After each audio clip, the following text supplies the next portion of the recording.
wait. Oh god, did I? Oh, I forgot. Oh. I almost forgot the most important thing!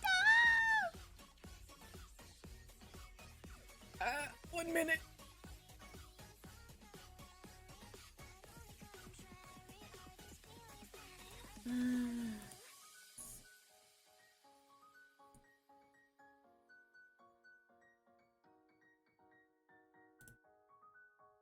Actually, you know what?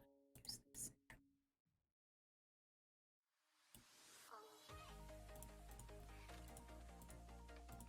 Whoop. Oh lord. Ah!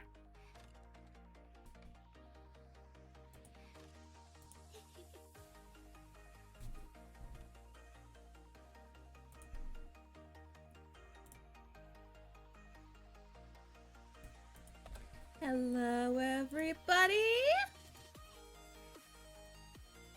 Hello. Hi. Why am I still leaning? Please, please, have mercy on me. There we go.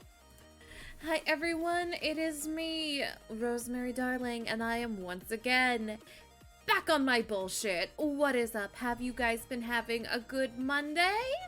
Hello, Coffee Bean. Hello, Akagi. Hello, Cree. Mwah. Forehead kisses for everybody. How y'all feeling? Have you been taking care of yourselves? Grab some water. Grab a drink. A snack. Perhaps something soft to sit on. Because tonight, we're going to be talking about everyone's favorite discussion topic. It really seems like it's like, yeah, the fashion streams really get people's motors going, but like the tabletop gaming streams, oh lord. I reached 69 followers on Twitter. Nice. I have to. I have to.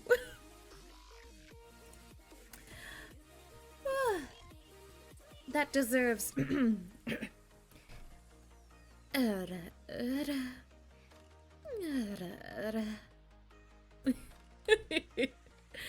But yeah, so tonight we're going to be discussing the game that I will be running for you guys. There'll be multiple ones in the future, hopefully, but this is just the first of many. You can't celebrate 69 with 69.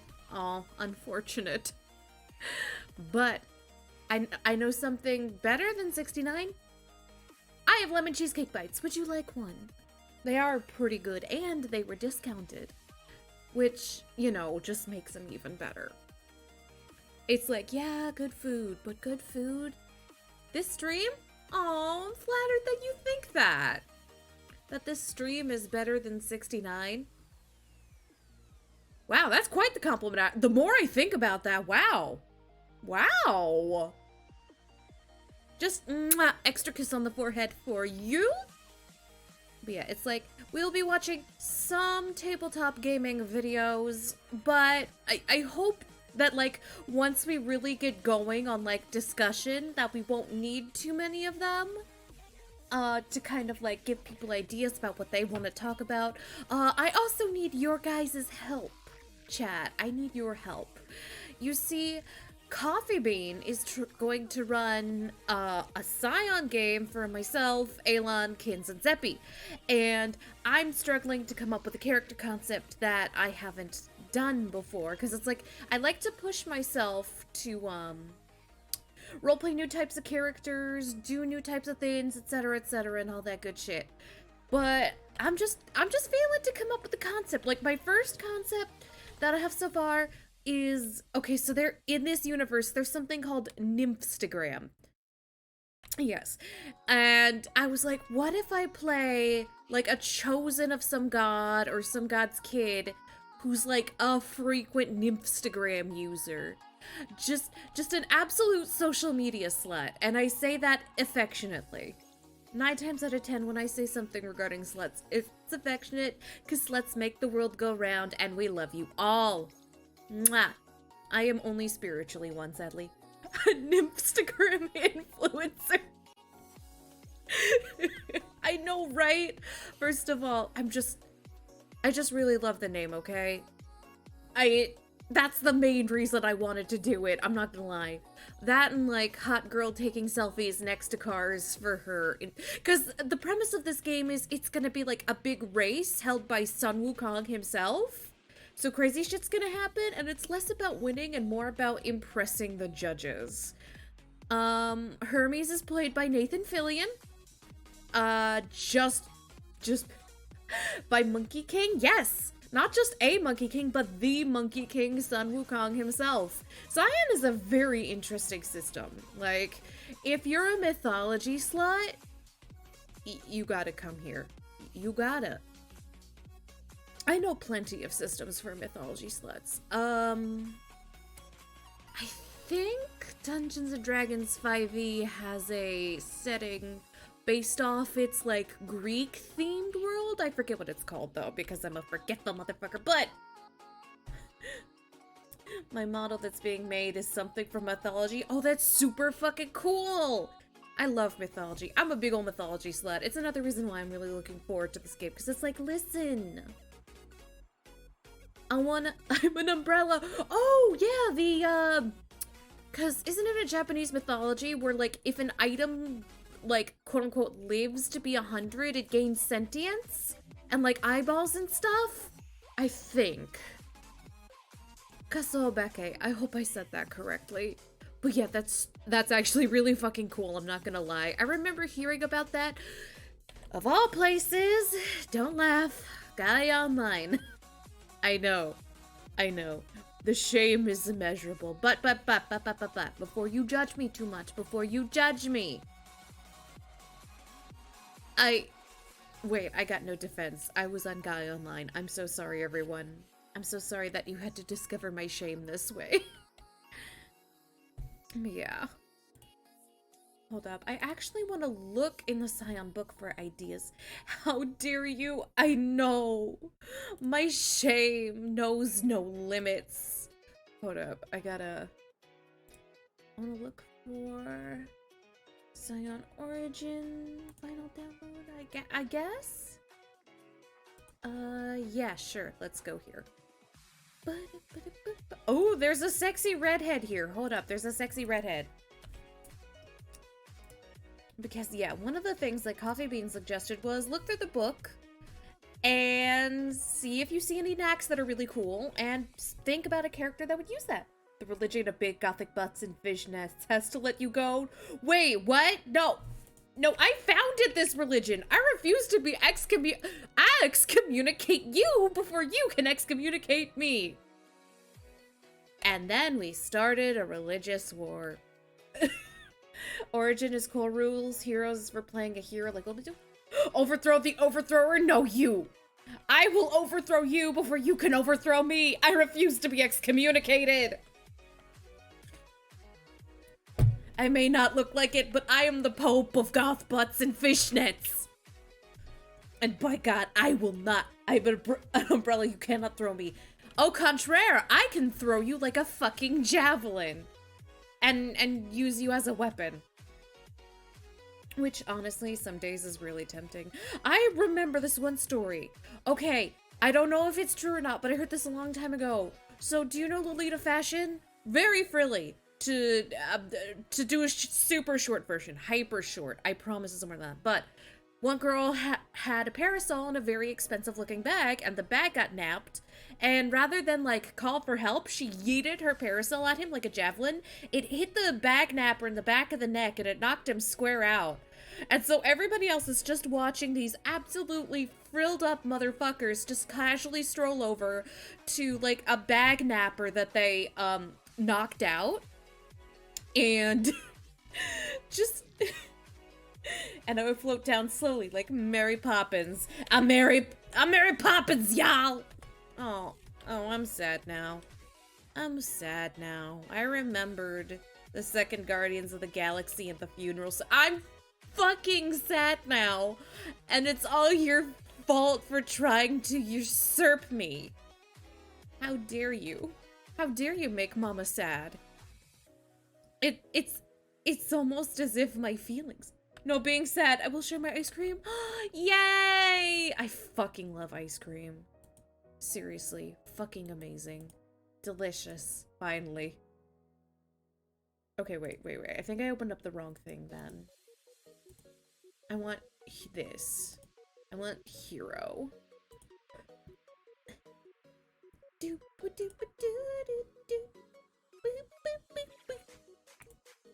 Hold up. Let me find the next.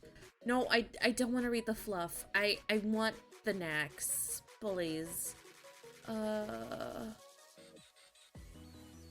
Pantheons? No, thank you.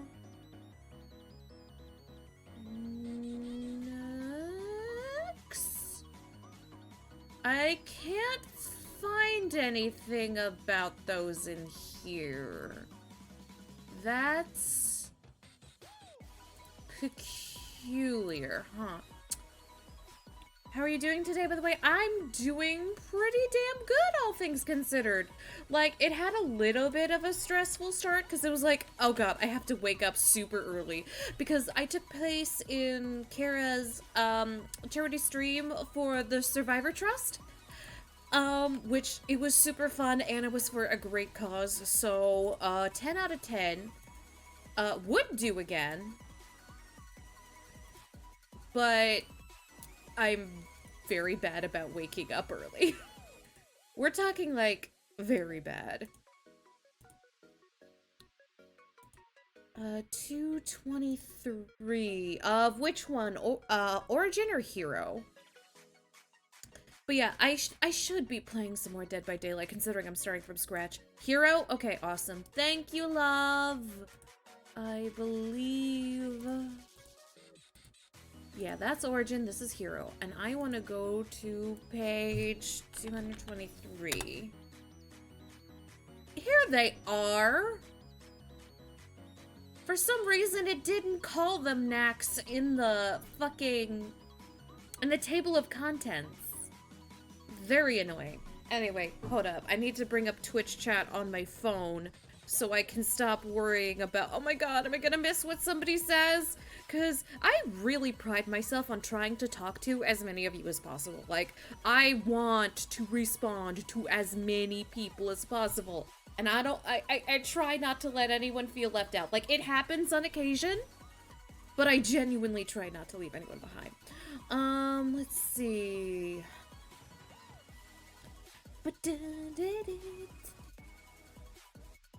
Huh. Ooh, that's cool. The little... It was under the powers chapter since it also covers boons. Yeah, but for some reason, like, I was in the table of contents and it said powers, but I didn't see the word Nax anywhere. Which, that's the part that confused me. It's like, you guys have conditioned me to a terminology that you are not using. Like, sir, please, I'm a humble unicorn. My brain is smoothing every single day, thankfully. Let's see. Characters of any calling can choose one of these heroic necks. I think you just missed it because I'd be looking at it right now. Oh man, is my brain really that smooth? It's that fucking smooth already? Good lord. Anyway, bite of cheesecake? I mean, you are subscribed to Kins. That's true. Once you subscribe to Kins, the smoothing is irreversible. And you will become as himbo. Herbo, thembo, whatever gender bo. Listen, stupidity knows no gender, okay? I think that's something we can all agree with. Everybody can be a smooth brain. Like, I'm being one right now.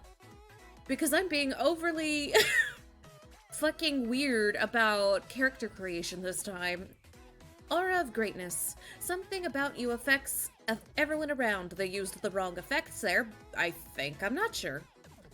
You could be radically inspirational, the perfect confidant, or horrifically scary depending on your origin and demeanor.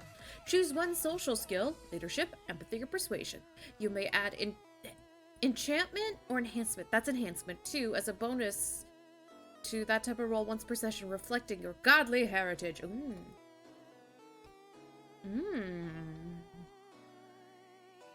Nice, nice. Born to be kings. I like the name.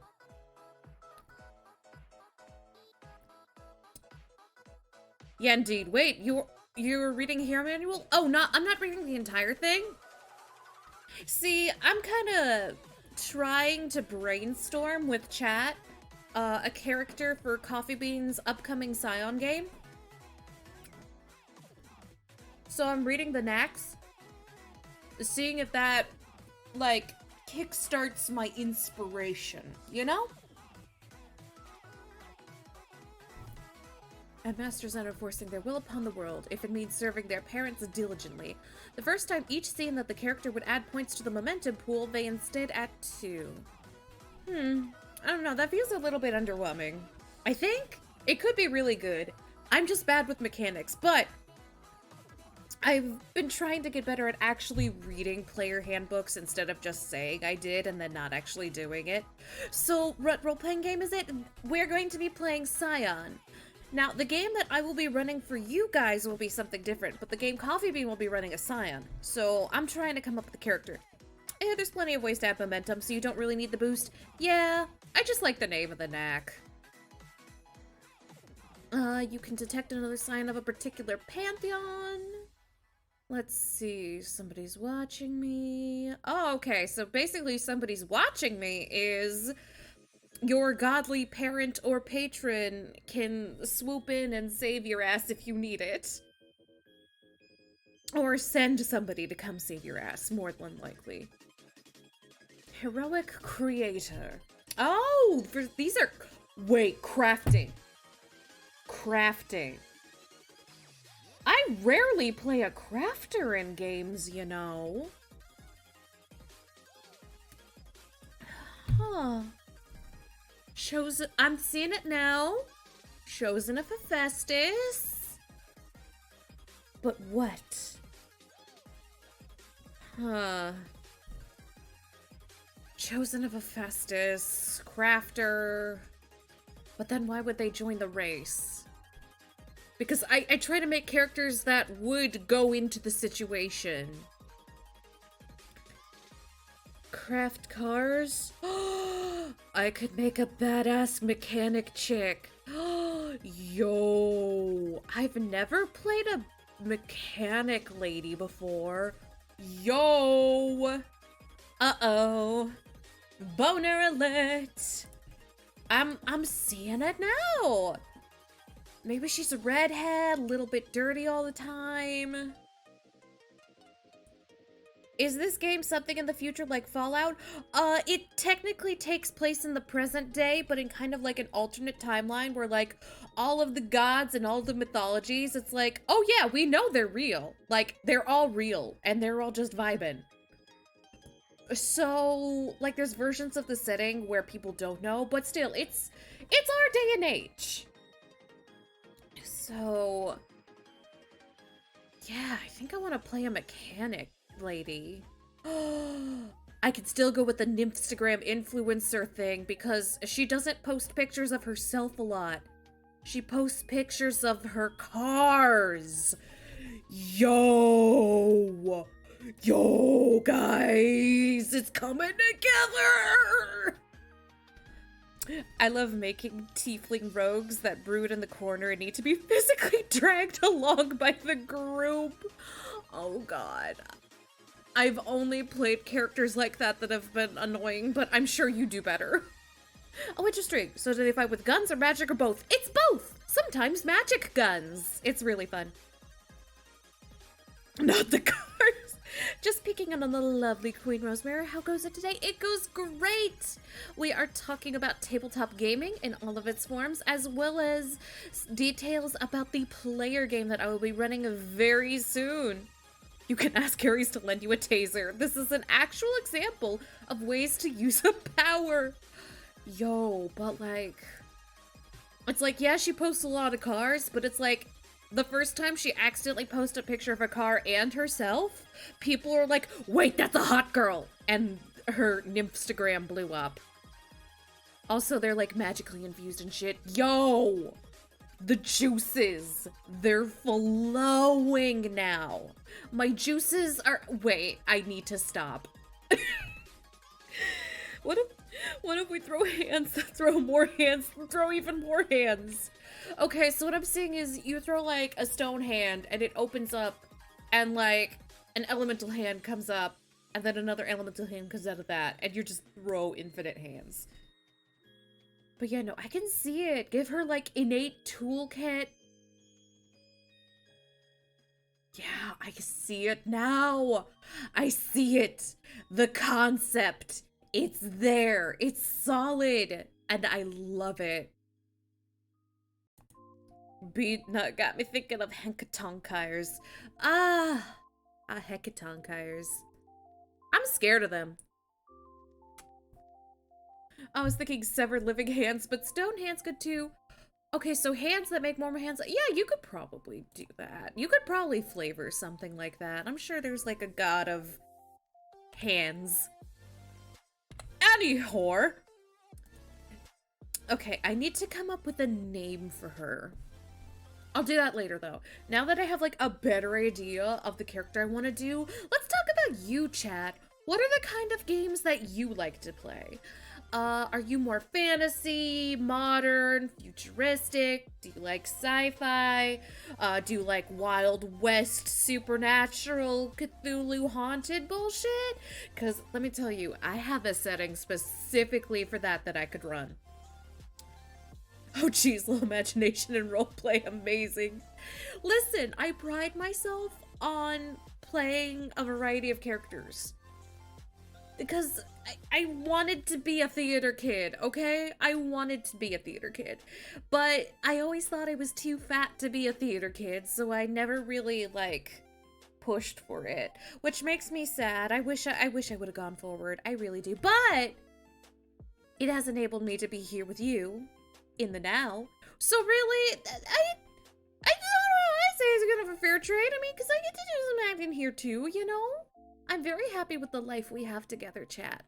Mwah, kiss on the forehead for you. But yes, what kind of games do you guys like to play? Outside of the bedroom, heads out of the gutter. If all of you have your minds in the gutter, there will be no room for mine. Okay? I need room. Hide and seek. I meant like tabletop games. You sassy lad, lass, or lasserton. Is there a gender-neutral version of lad and lass? Is there? Dungeons and Dragons and Pathfinder, but I'm not too experienced in anything else. Darn, I'm sure you would have loved theater. I was in musical plays. Yeah, no, I probably would have loved it, but I'm also incredibly out of shape.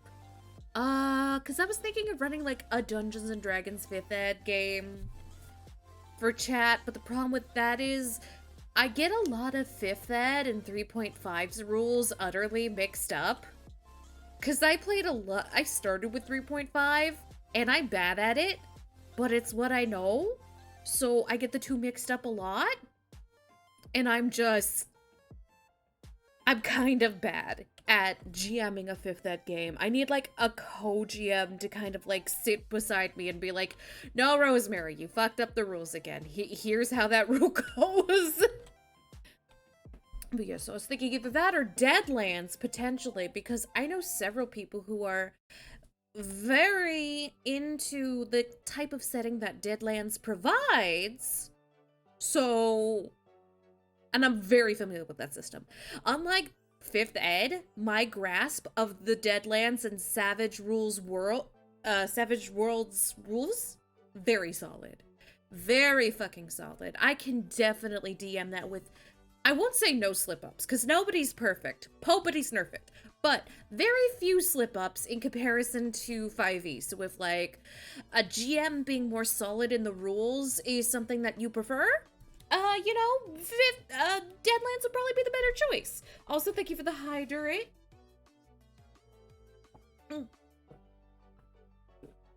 Holy shit, I didn't realize how thirsty I was until I started drinking.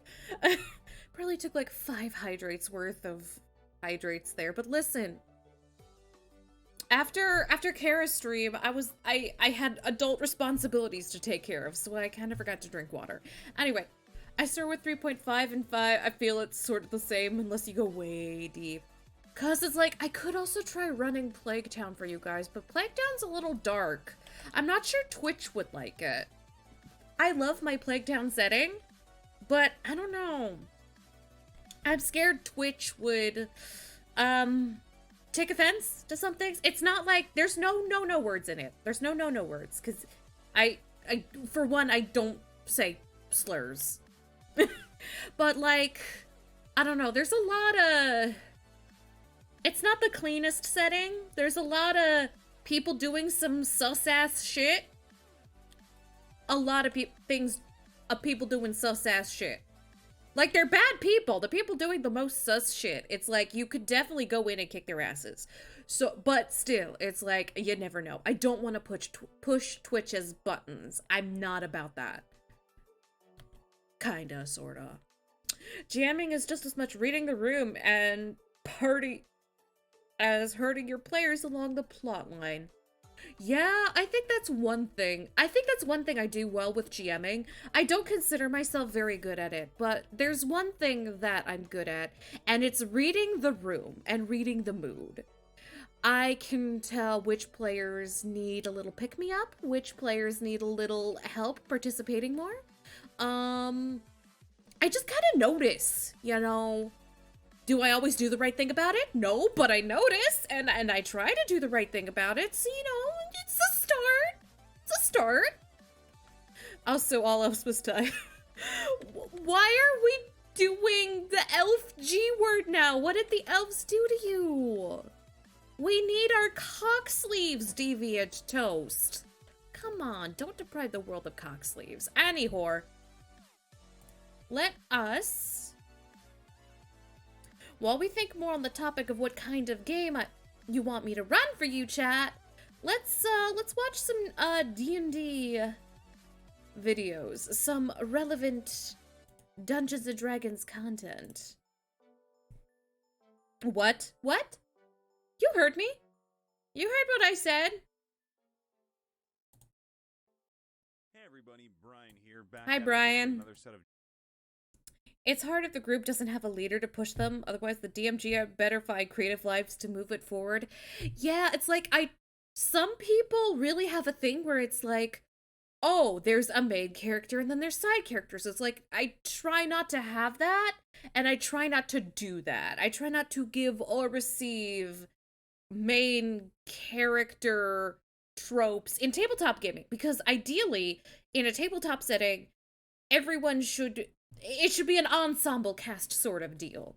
Like the first few seasons of Ruby were before the entire show went directly into the shitter. I'm sorry, did I say that out loud? Whoops, it must be this 5% alcohol that I've only been sipping on and haven't consumed much of. Anyhow, I smell nerd talk? You do! We're talking about tabletop gaming in all of its forms, and the game that I plan on running for you guys! Also balancing absurdity with seriousness, or allowing funny to happen instead of chasing it. Exactly. Well, I think that's another thing that Plague Town does well. It's like, if you like dark humor at all, you'll love Plague Town. Because it's like... Okay, so there's this one NPC. Her name is Sarah Stone, and a common nickname for her was Sarah Stoner. Because she had the mystery plague of the setting, and so to deal with the pain, she took, like, a weird drug cocktail, and she was just kind of, you know, zooted. My bitch was fucking zooted all the fucking time. And she's just kind of talking like this, is like, oh, do you see the pixies on your forehead? They have the biggest asses.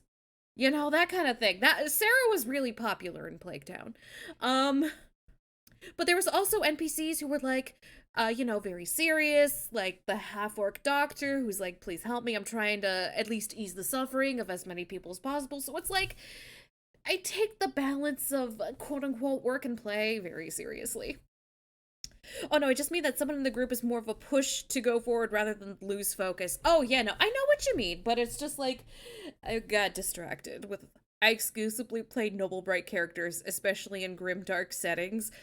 God, I really want to run Plague Town for you guys now. Shit.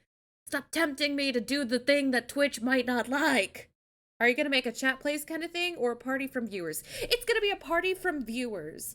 Basically, like, you guys will sign up, apply, whatever. It may become an application depending on how many people get, but I don't see that many people signing up where I have to, like, super pick and choose. Although I may have to run, like, several different flavors of game and shiz.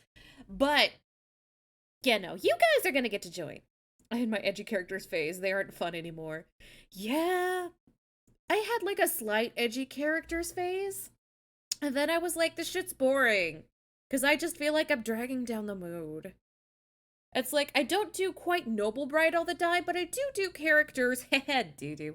I do characters who are just kind of like, you know, they're not entirely, even if their situation is bad, they don't feel too bad about it. They're not a one-man pity party. They're the people who pick themselves up by their own bootstraps and keep on going. Also, your Avatar movie is smoother. Did you improve tracking? Yes, I did actually. I moved my webcam to a different area, moved it closer, mainly because my second monitor died, a RIP monitor. So I'm trying to save up for a new second monitor instead of pursuing other things. Like, I paid for the commissions that I commissioned, because I already commissioned those. I'm not going to leave them high and dry again. But after that, I'm going to try and get the second monitor back. Because listen, shit's good. I don't think my English is good enough to play D&D yet. Oh, your English seems just fine by me. Like, I can tell what you're saying at all times. Not to mention, you'd be surprised how many people there are with English as a second language, not just in this chat, but in Twitch chats in general. It's like, these days there were fewer and fewer people who give a shit if your English is perfect. If you're communicating just fine, and we can all understand you, like, is there anything even really wrong? Hello, Cleric! Don't worry about English speakers. Most native speakers are terrible. It's true! Look at me! I mean, I seem well-spoken up until I say some god-awful wretched shit without realizing I said some god-awful wretched shit. I'm typing on mobile with autocorrect support. Well, yeah, but still. Like, still. Is your game full yet? No, I have not yet started accepting applications, and I just realized I'm on active, so you can see my 3-teen screen. Fuck. Whoopsie doodle. Anyway, so I'm going to open up applications tonight on the Darling server. Let's go here to Dungeons and Darlings. Listen, it wouldn't be a stream without a little scuff. A little scuff is natural. Double unicorn all the way across the screen. Let's see. Accepting applications for viewers game now. Gonna add here because I know a lot of people are interested in that. I try not to abuse the at everyone and at here because I know how much people hate notifications. Believe me, I know. So I try to use it as sparingly as possible. Don't worry about spelling or speaking right, Grump, so long as you can get your point across. Exactly. Deviant Toast speaks the big truth. I'll probably, like, my ideal party size will probably be anywhere from 4 to 6 is the ideal. I mean, I could do 3, but let's be real. I'm probably gonna get at least 4 people. No experience needed. I mean, it's nice if you have it, but if you have no experience with the tabletop game, you know, it's cool. It's all fine here. We can see your screen. Is that intentional? Yes. Maybe I can try. Absolutely. Let's see. Must abide by Twitch TOS. Whoops, I misspelled abide. By Twitch TOS because this game is going on Twitch, you nerds. All right. And while that thing is now up, let's watch this one video about what was your funniest player versus player moment. Now, I'll tell my story after this video, because I only have one player versus player moment that really comes to mind. Wait, I have two. Yeah, I have two. What is the setting, by the way? Okay, so there are two settings that I'm debating between. There's either just like this generic fantasy. Well, I see generic fantasy. It would be a world that I've created, a custom medieval fantasy worldscape. Is it really medieval though? Either way, fantasy worldscape for one setting I'm thinking about, and for the other one would be a steampunk western horror with Cthulhu elements. The first one would take place in Dungeons and Dragons 5th ed, or 3.5. I haven't decided which. And the second one would be in Savage Worlds Deadlands system, which I have a personal passion towards. I'm just such a big fan of it. Oh, sorry, system I mean. Oh, good thing I already started talking about the systems. I covered all the bases. Now, while the applications come rolling in, because there was a lot of you hyped for this, let's watch this. D&D stories. Today we've got another doozy of a floozy for you. But yes! Before we begin, remember to go over to Riptovia. Start telling the stories funny, man. If you're looking for your daily Oh boy. I'll get us started. I was playing a big, goofy paladin named Galleon, who was affectionately known as Galleon the Pie-Eaten Paladin. Aww, this particular session, cute. Our dragonborn wizard Hexen asked... I mostly played D&D and World of Darkness. Oh yeah, that was the third game idea I had in mind. World of Darkness Vampire. I'm all for steampunk. I played Steamborg last time I did that. That was fun. Oh, you would love Deadlands then, because, like, the technology is powered by the souls of the damned. So, you could have a Gatling gun powered by soul rocks. How cool is that? How fucking cool is that? Galleon if he could help him learn some hand-to-hand techniques in case enemies managed to get close to him. Galleon agreed, and our fighter, a vampire named... Tabletop Talk, I came running. Well, you should also come running to the Discord if you aren't already there, because I'm accepting applications for a viewers game where I will be DMing for you guys. Yes, you bitches out there.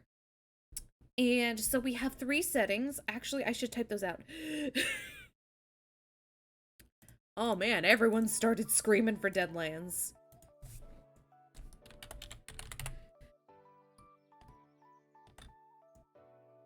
I was on the fence until I said you bitches.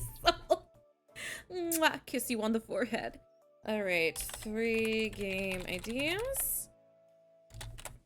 Original. Whoops, if I can spell original.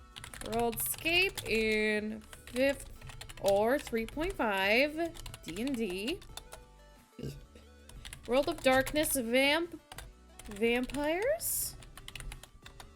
Or Savage Worlds Deadlands.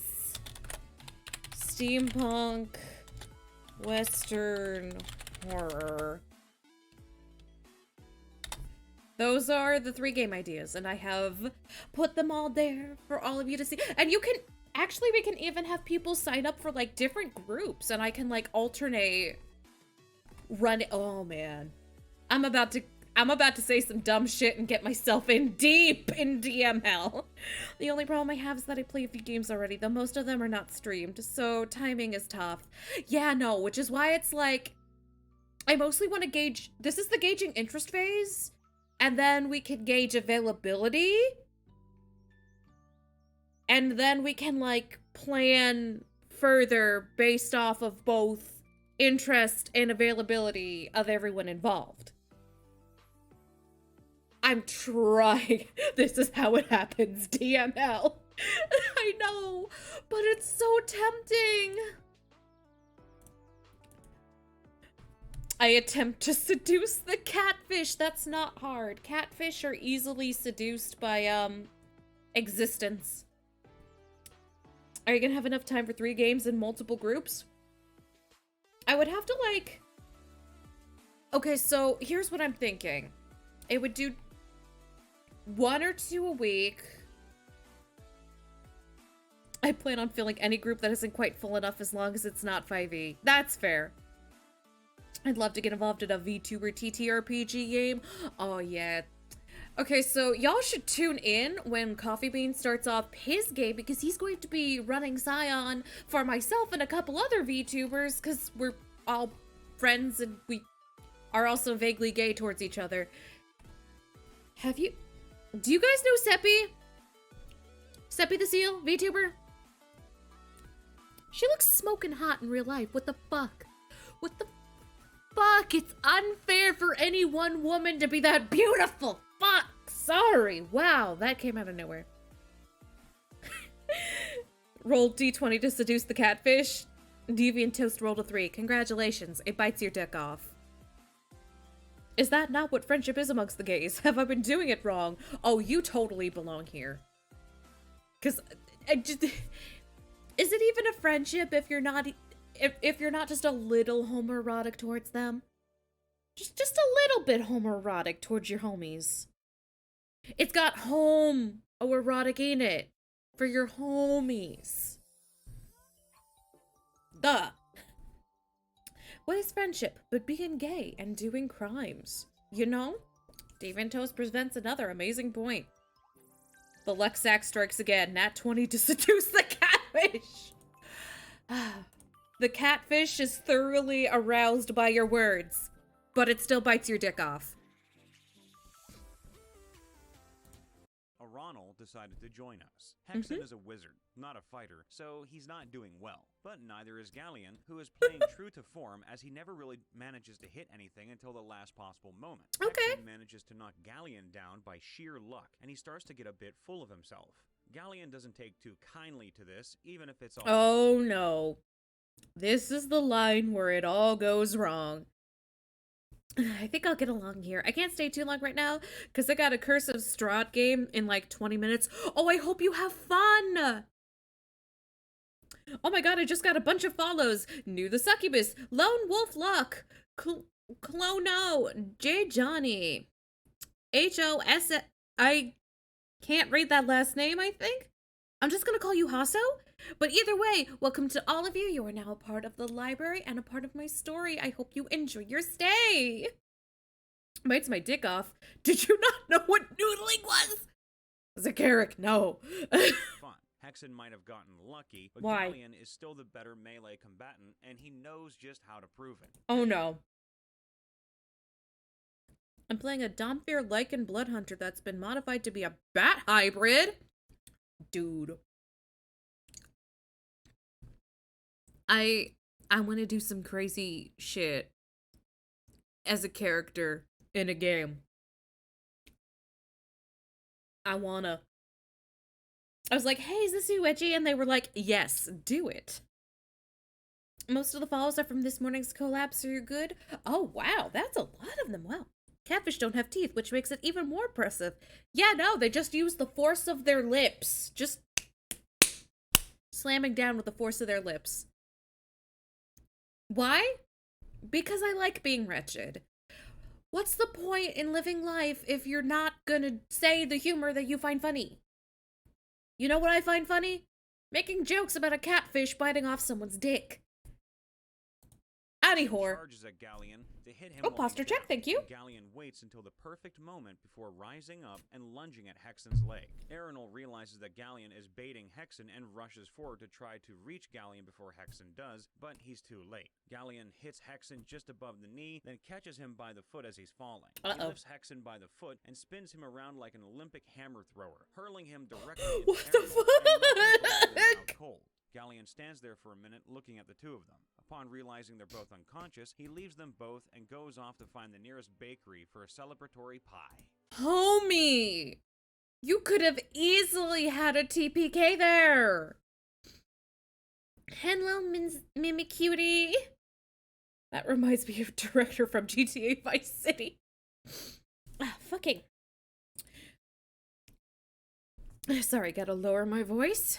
if I talk too high in my register for too long, my congestion goes to shit. So here I am, down in the alto voice again. I just saw the 30 million redeem, goddamn. Oh yes, you guys were asking me for more expensive redeems, and did I deliver? Yes, I fucking delivered. There should be 4 new ones. There's the 30 million redeem and that's the most expensive one. Basically, I will either adopt and or add you to my harem, depending on which you prefer. We're not doing both, because that's weird. We don't do that Sweet Home Alabama shit here. No, we don't.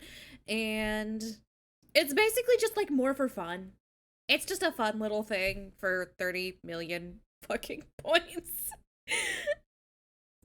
Like, I try to tell my girlfriend that all the time, but she just threatens to yeet me if I call her my little pug champ one more time. Watch this. Hey. Gwen, watch this. Coffee Bean, are you my little pog champ? Yes, you are. Yes, you are. You're my little pug champ, Coffee Bean. Coffee Bean's my little pog champ. Yes, you are. Coffee Bean's my pog champ. Sus. You're sus. This was my second session ever in D&D for the Curse of Strahd Oh hey, Curse of Strahd. I hope there's no spoilers just for your sake. Campaign that just ended and have talked about a couple of times here. Shouldn't really have any spoilers, but here it goes. Oh boy, here we go. The party was about level 2 or 3 at this point, and the characters here are Cassie, the half-elf rogue, Bo, the apeling monk, Clarence, the old man wizard, Condor, the gunslinger artificer, and me, Lilith, the vampire shadow sorcerer. Spot the edgelord. The party had all met up at a local I say tavern this with in the love. town. Nah, probably not. It's canonically been like less than a week in game, but we're on 30-something sessions? Also, me. It's me.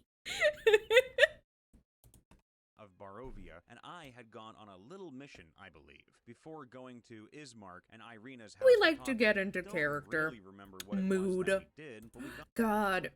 I would love to go hardcore thespian on a role-playing party.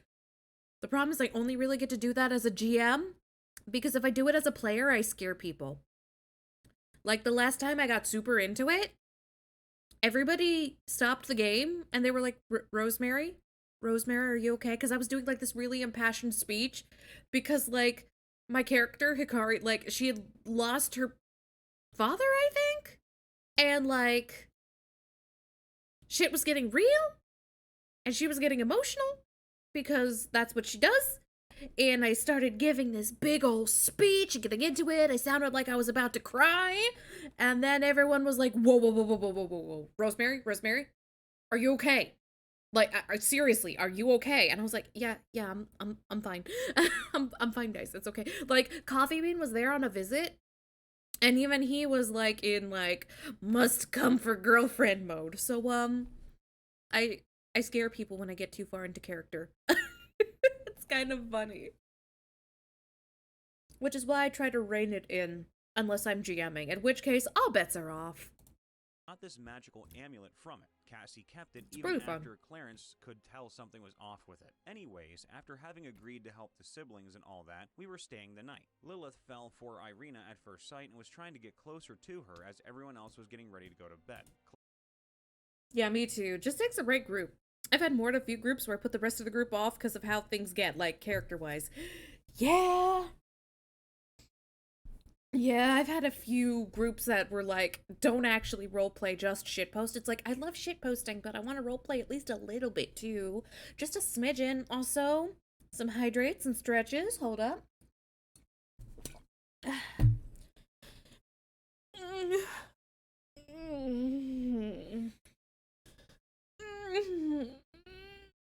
My spine. I'm doing great, Alcatraz. How are you? My DM would love that. Hit me up. If your DM does online games, hit me up. Okay, maybe not. Maybe I don't have the time. I usually have a hard time staying in character as a player, but I'm gold when it comes to running. Yeah, that's one of the reasons why you're such a great GM, Lethal. Lethal was GMing the one game where I got overly emotional and everyone got scared, by the way. So, he knows firsthand. Shit be spooky. Also very sus stretch. What are you talking about? That's just what comes out of my mouth when I stretch. I got a migraine. How has your day been going so far? It's been going great. I did a charity stream in the morning, and it was so much fun. It's for a great cause. Like, the only bad part about it was waking up super early, but I needed to do that anyway, because I need to start waking up earlier. So, yeah. Fuck it. Well, the thing is, we play in our language. Oh, see, I'm one of those dumb Americans who can only speak English. Sorry. Quick, where can I flood your Discord with my characters? Quick, somebody type !Discord. Someone needs to make a VTuber stretches for all the sexy stretches. Ooh, I'm surprised that doesn't exist already. Like, seriously, I'm surprised that doesn't exist already, Clarence huh? and Condor both decide that they want to sneak into Cassie's room as she slept to try and take the amulet, either to destroy it, I may figure have to out what do it it. was, or something. Not too sure. Either way, they don't do a good job at stealthily trying to take it. So Cassie wakes up, this elderly man on top of her in the middle of the night, and obviously fights back. Well, Shit yeah. hits the fan, and it's a 2v1 against Cassie until they get the necklace off her, to which Condor gets. This necklace, by the way, makes it so that you feel you need it to survive. Wait, do people redeem stretch for reasons other than just making sure I'm taking care of myself? Depends on what you sound like when you're stretching. I know for my friend Alon, I love her, but her stretches are hella sus. They sound extremely sus. I've had just a few too many people who take things from out of game into game and vice versa, and I'm always a little gun shy when people get emotional. Yeah, like fucking Dave. Like, God, thinking about Dave just makes me so angry, because it's like, at first his stupidity was just funny and we would just laugh about it, but then like he started like threatening to harass Coffee Bean? You know, my boyfriend, the light of my life? Because he assumed that Coffee Bean's character being mean towards his was Coffee Bean trying to bully him out of game, and he started saying some really like rude shit about it, and I was just like, Dave, if you don't stop talking right the fuck now, I will beat your ass outside of this Steak and Shake. I fucking promise. Mercifully, he also knew when to let something go, so he just said okay and shut the fuck up. But still, I have not forgotten that. It was, the epitome of sus. Cassie starts trying to get it back, like her life depends on it. But now Condor is feeling the same way, and he shoots Cassie twice. Double crit. Like he rolled a double nat fucking 20. Oh and my nearly God. killed Cassie. By now, everyone has made their way upstairs to see what was going on, and quickly get briefed that we need to destroy the necklace. Holy Some more fighting shit! ensues, and we managed. I remember that happening to me. Didn't know it was also Coffee Bean. Yeah, I remember Dave saying some shit about you too, and yes, I'm using his real name, but there's so many people named Dave out there. I haven't even described him at all, so his privacy is probably still 100% intact. But yeah, there's no VTuber stretches that I can find. Well, you know what they say, be the change you want to see in the world. Should start that VTuber stretches Twitter account. To get the necklace away from everyone. Probably Cassie later and in the night. Condor are down. Clarence is on like 1 hit point. Bo and Lilith are relatively unhurt. So Lilith then tries to stomp on the necklace to try and break it, but fails. My name isn't Dave, but people call me it. Oh, I'm which so sorry to hear Clarence that. tells her, "Let the elder handle this and show the youth how to do it." And then proceeds to nat 1 his strength check to stomp on it, which makes him fall and take D4 bludgeoning. It rolls to be a 2, just enough to knock him out. Bo ends up just chucking it out the window as far into the woods as he possibly can. So we are all laughing our asses off at the fact that basically the whole party went down because of a necklace. Still one of the funniest shits that have happened. Fucking Although, shit. there have been plenty of stories I hope to share. And Okay, I'm sorry. Like, I know I promised to get through that whole video, but I really want to share this one story. Okay, so one time, Lethal was there. He was actually one of the people directly involved in this. Let me go put this on and go back to chat time because I want to fucking talk about this. So I have a story of player versus player that was also, like, mostly in game, but kind of in real life. Cursed items. But no, it was a D&D, I think it was 5th ed? Like, when 5th ed was very new. But anyway, these two players were having, like, a debate in-game about whether it was right, for whether it was truly good for the world or not, to retrieve these magical artifacts to prevent magic from going away, essentially, in the world. Now, this debate, this in-game debate, went on for, in real life, hours. It went on for several hours. And keep in mind, this was back when I played sessions that would go to like 2 a.m., 3 a.m., 4 a.m. So we're sitting there at 2 in the morning with these two players just having this in-game debate.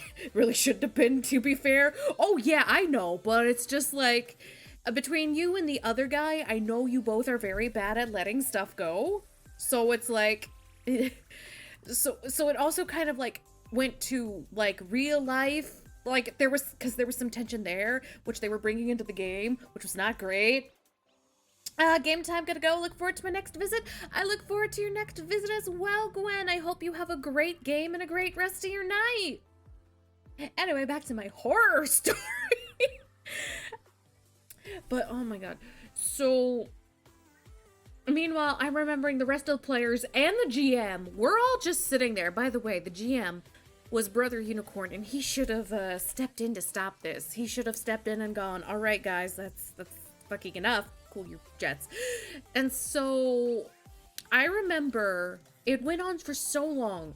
Do y'all remember Mystic Messenger? There's a phone call that you can only receive 2 o'clock in the morning. I remember answering this phone call with an anime guy at 2 o'clock in the morning while they were having this debate. And so did my friend who was also playing Mystic Messenger and was answering his phone to talk to his anime boyfriend at 2 o'clock in the morning. Yikes, palooza. I feel bad for saying, but the DM needs to shut that shit down hard. Like, fun character jokes and breaks are okay, but when it hits arrow stuff, that's not okay. Yeah, the problem with that is Brother Unicorn does not exactly have a spine, and that's all I'll say of that, but it's like, yeah, he has some DM techniques he needs to practice, and that's all I'll say on that. I won't get too crazy with that, but just, there was some, he could have done better. We all could have done better. Like, I remember, I forget who, but one of us in the not actively talking corner just started quietly making some less than kind jokes, like, oh boy, here this goes for another fucking hour, and shit like that. I think it was me. I think I was the one who started bitching, which may have been why the other player in this debate hated me, because I challenged his masculine... I'm not gonna get into that. Nope, nope, nope. Good vibes only. Good vibes only. Whew. Hold up, I'm going to check. Oh, that owl is so fucking cute! Oh my god, sorry. I saw the owl art of Gwen's character and just, so fucking, I love hearing about people's characters. I really do. And I love talking about my own. Which, I'm gonna talk your fucking ear off once I develop, I don't know. I'm thinking of naming her Tabitha. I don't know why, but I want to name the mechanic Tabitha. Ooh, owl? What owl? Check my Discord in the, Dungeons and Darlings, thing. Gwen posted their character. Or one of their characters, anyway. They probably have more. How goes it? It goes pretty damn good. So, but yeah, I'm super excited for both the player game, the VTuber game, my in real life games. which we didn't play last Sunday, but we still vibed. We had a great time, so, you know, it was still worth it. But I really, I just am a little worried about how my game will go, because I'm running a game in real life, and this game has a track record. I've tried running it once before for a different group. You know, the group that was involved in the 3-hour-long IRL in-game debate. And it didn't go well, to put it simply. And so it's getting a second chance. It's getting a second chance at life with mostly new players. I'm not worried about it because of any players. I'm not worried about it because of any players. I'm worried about it because I worry that I, as a GM, am not as good as the other people who are actively GMing, because on a good day, my grasp of the rules is tenuous at best. I get rules mixed up for other rules, and sometimes I just make choices or GM calls that are just a little bit funky fresh. So, to be perfectly frank, it's a self-esteem thing. I swear, I really didn't want to engage all that often, and I knew it was affecting the game, but it felt like the argument kept getting brought up every 10 minutes by the other player at the last one resolved. Yeah, no, from my perspective, it was just going in circles, like it was the same points getting brought up over and over. It's just that nobody was going to move from their side. It looks awesome. I know, right? It's so fucking cool. Oh, have I told you guys about my Kesha Bard? I made a tiefling bard based off of Kesha, who was hot fucking pink. And, like, she used dancing lights to make glitter. And because in this game, we were in a bard band, because there were several bards. And I was one of them. And I was like, fuck it, I want to make a tiefling bard. Because it was a beach episode themed one-shot at a convention. So I was like, I want to get stupid with this. I want to get crazy fucking stupid with this. Who's the fucking early days Kesha could not be beat in terms of being ideal tiefling inspiration. Like, come on. Her vibes are immaculate. And in the end, it was like, oh, party, glorious party, what reward would you like for saving our town? And Kesha Bard blurted out, I want the fish to talk, because there was a giant fish. But it couldn't talk, so she was like, let the fish talk! And then after we gave him sentience, like we're a rock band, and the last thing he says to us, after a few other things, and some thank yous of course, the last thing he says to us is, I prefer K-pop, and then he swam away. And Kesha Bard was like, I just got insulted by a fish. Awesome! Because nothing brought her mood down. I mean, it's really hard to budge when the argument of me wanting to follow the story and the other player saying, no, we should fuck it up. Yeah, that player was really bad at that. He disrespected another game of mine as well. Really shit. My way of shutting that down is saying nothing is inherently good or evil, blah, blah, blah. It wasn't about the nature of good or evil. It was more or less, do we let magic go or do we let it stay? Although a fantastic character came out of that game. One of my favorite characters. Because I was told to play an asshole. And normally, I don't play assholes. Well, up to this point, I actively avoided it like the plague. Because I had seen how it could go wrong. But I was told, Rosemary, play an asshole. So I did. I made an asshole warlock. Her name was Frida. And she was basically like a warrior Viking MILF wizard. Warrior Viking MILF wizard. Yeah, she got her shit railed to session 1. And she also blew up an entire army at one point. I loved Frida. She was great. Cause, I usually, like, again, to this point, I'd never played a character who was rude, and here I am. Just playing a character who's, like, ribbing at other characters making poor choices, and laughing at people's misfortune. And then she caught feelings. Then she caught feelings. Oh. Because then it's like, asshole, but I have caught feelings. What the fuck? fuck do I do with these two warring ideologies inside of me? Do I get railed some more about it? Do I blow somebody up? No? What the fuck do I do? It was thrilling, to say the least. I'm usually a gremlin or prankster player.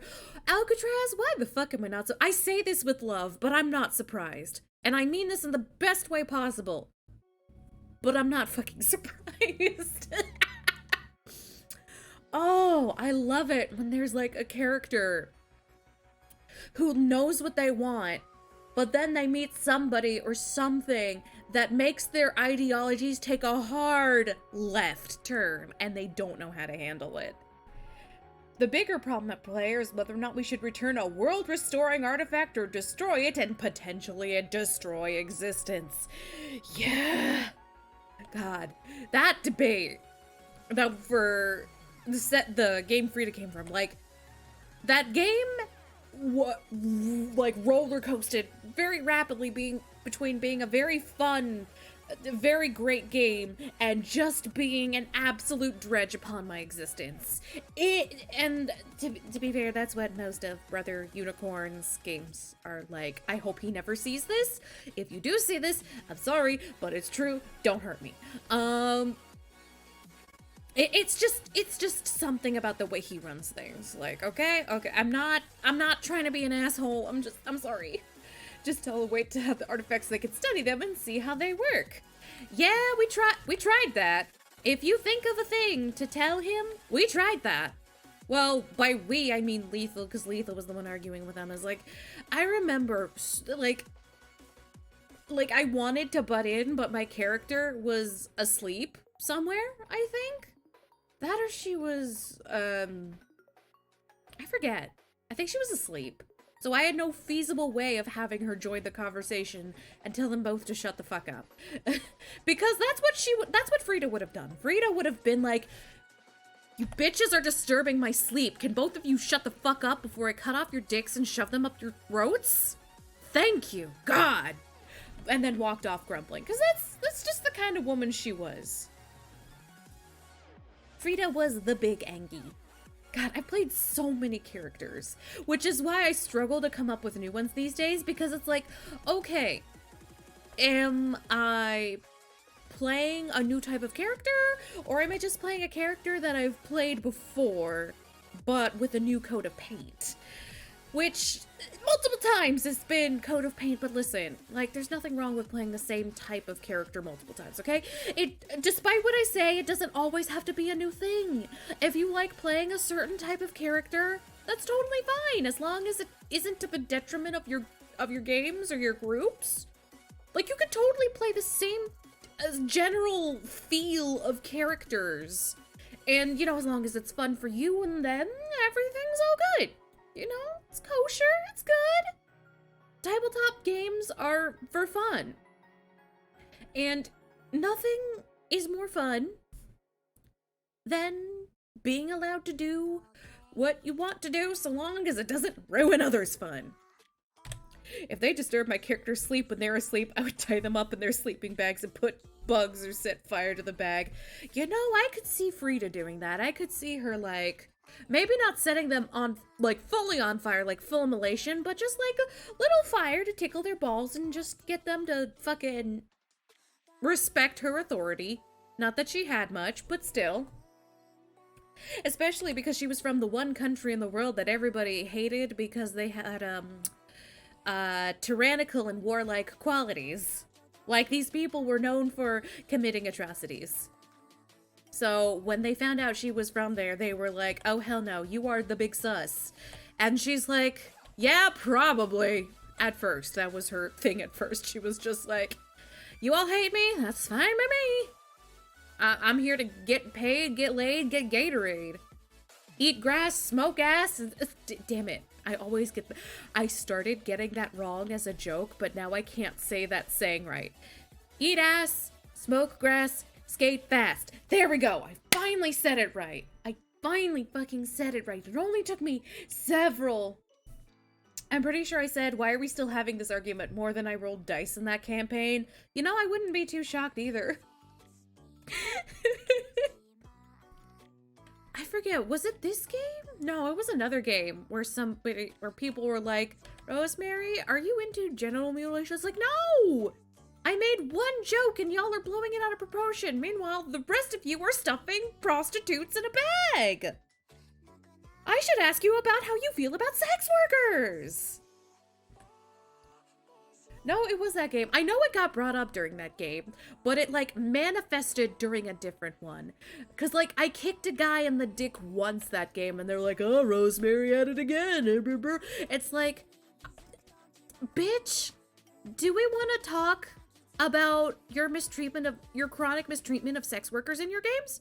Because I will go there. I will go full Tumblr on your ass. Don't fucking stop me. That group was very tiring, but I'm very glad to be away from them. Holy shit. I am very glad to no longer be in a toxic gaming environment. Oh. I'm so fucking glad.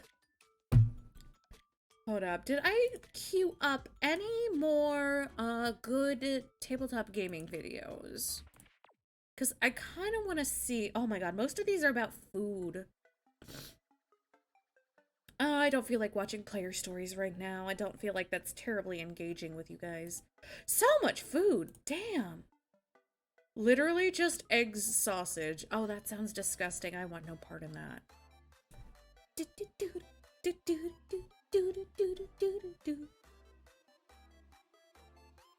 Huh, I didn't queue anything else for tabletop gaming. Weird. I will have to fix that at some point. Let me see how... Oh my god. Ooh, another character! Ooh. God, y'all are just... Rose doing that CBT. You see? It will follow me for the rest of my days. If I don't say something... Somebody will. It is inevitable. And I'm Kanye West. No, but there's this one character that I've been wanting to play in a tabletop game for the longest fucking time, you guys. Okay, not the longest fucking time. Only about like a year or two, but hear me out. Hear me the fuck out. A Pekingese dog with a belt that has robot arms on it. And the dog can communicate with you telepathically. Also, this dog fights Nazis. His name is Perry, and he is the ultimate good boy. Perry? Yes, I'm talking about Perry. And Perry has a sister named Penelope. Because they had, the family had a thing with naming their dogs things that begin with the letter P. I haven't figured out why yet, but I just like, listen. The alliteration. Perry the Pekingese. A good boy who communicates telepathically, has robot arms, and fights Nazis. Why not Peter? Because Perry is a funnier name to me. Like, Peter, yeah, like, but like, there's a dog, and his name is Perry. There's just an inherent humor in that, you know? Am I crazy? I might be a little crazy, because I want to play, because I've been trying to play this damn dog. I've been trying to play this damn fucking dog for literally a year or two. Maybe I'm the odd one. I mean, I already knew that about you, Nami. I love you, but you're an odd one. Oh my god. But every time someone brings up a weird system where it's like, oh, you can play any type of character. And I go, Perry? And they're like, no, not Perry. And I'm like, no, why did you say any type of character? If I can't play as a Nazi punching Pekingese dog. What the heck do you mean by weird? I've seen your browser history. I'm judging you. But yeah, another character that I've been wanting to play in a game is... Here I go with the animals again. It's not an anthropomorphic animal. Have you guys seen the Palace Cat? If you let me run a GURPS, I will make a game where Perry will fit. I'm not sure if I want to pay the price of going through GURPS character creation, though. Is that the price I have to pay to see my boy Perry? I can't fucking watch Off-Brand anymore because I'm using school Wi-Fi now. Aw, you poor bastard. Oh, is it kinky or full of the ultimate lewd handle? But yeah, fucking... Have you guys seen a palace cat? Hold up, I need to bring up a palace cat. Palace cat.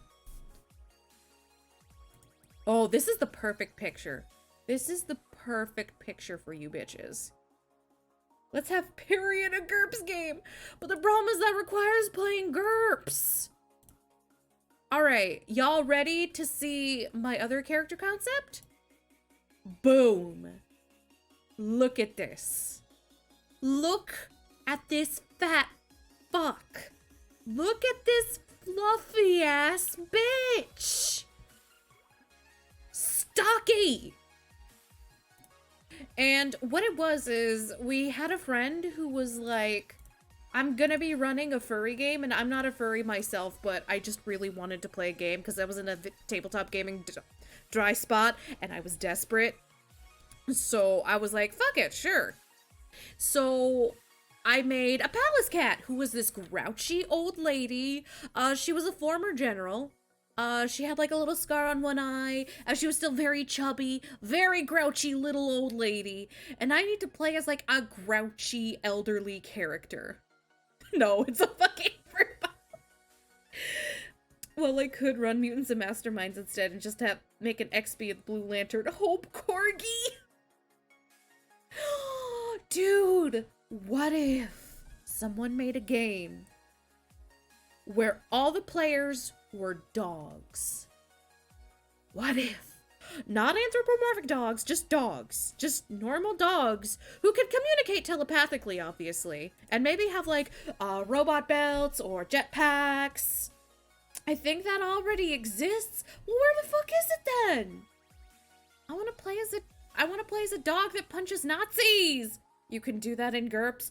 I've told you I don't want to pay the price of struggling through GURPS character creation, because even when my hand was being held, I felt like spikes were going through my ears, because it was like, oh yeah, no, I need your clarification. Do you want this with a whole bunch of numbers or this with a whole bunch of numbers? Because if you do this with a whole bunch of numbers, then these numbers will do this and they'll allow you to do this. And my brain was just in panic mode.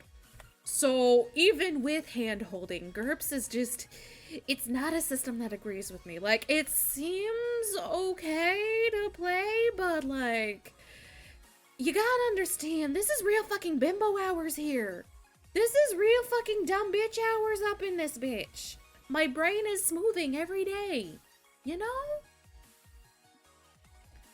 But it's like, on one hand, I want to try, but at the same time, I'd have to get through character creation. So it's like, but I just know, if I just got through character creation, I could probably go through the game, because the gameplay sounds just fine, but it's just getting through character creation.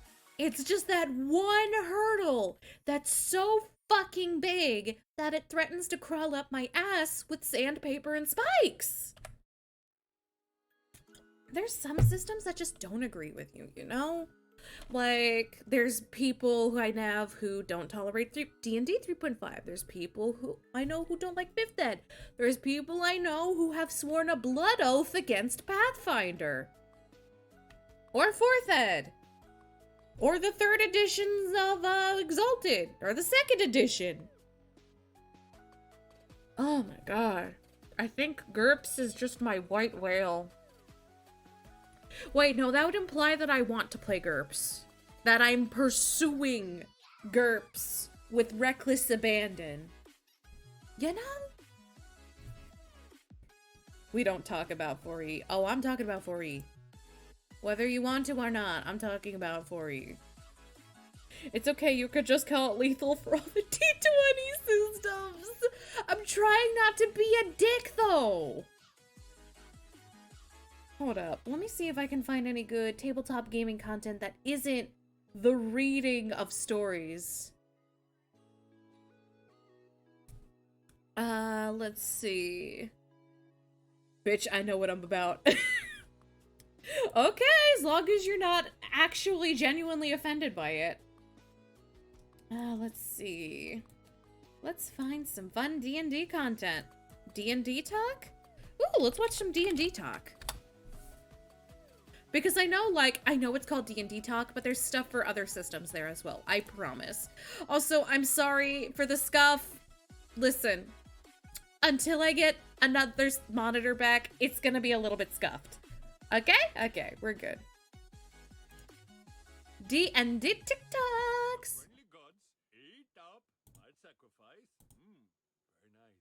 Thank you for the sacrifice. Please have another sacrifice. No, I've had enough for the day. Listen, I'm gonna be very insulted unless you have another. I don't want another sacrifice, okay? My ear is so itchy.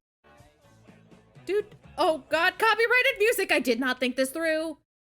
I did not think this through, you guys. I did not think this through. Fuck, I didn't think that through. I forgot about the copyrighted fucking music, so, we will not be doing that. I'm sorry. I was like, oh yeah, this will be fun, and then I remembered, oh yeah. Don't a lot of TikToks have copyrighted music? Like, even if this VOD doesn't get struck down? On YouTube? They will not let this shit fly. This shit will not fly in the Maryland land of Oz, you know?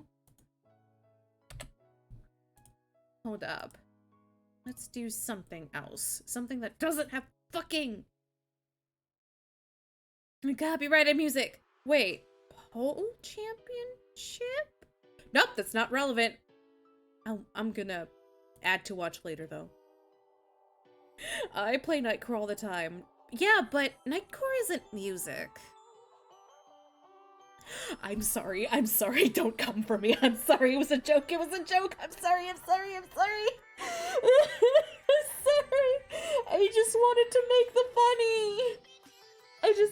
make the funny joke.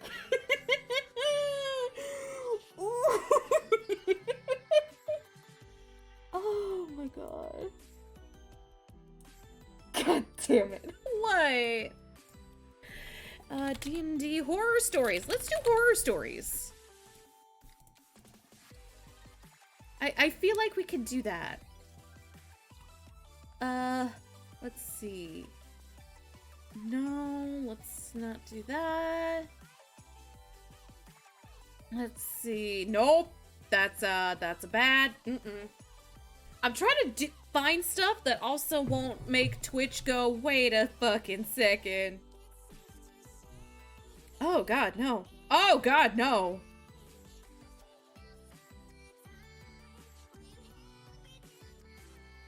But some of these people just... What in the fuck?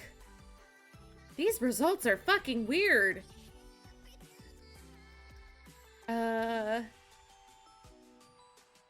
Oh, Lord. Wait. I'm sorry, where is this character from? She's real- Hold up, I have to show you guys. This! But not with that edited face. Like, I know she has a- Who is this cutie? Who? Whoops. Who the fuck? Orc ladies are good.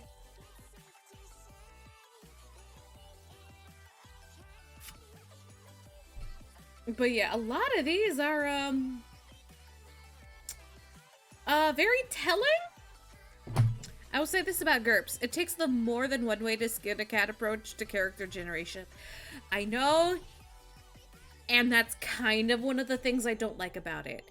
It's too open. So even if I were to make a character, someone would scream at me that I was doing it wrong. It's just there's too much choice with too many numbers. Jesus, a lot of these channels are shit. No wonder I stick to Mr. Ripper mostly. Hot fucking damn.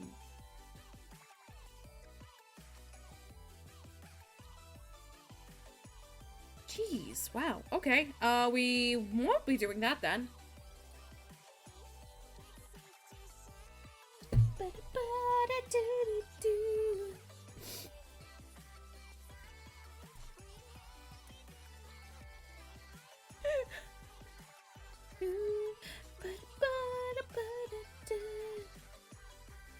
Oh, sure, let's watch this.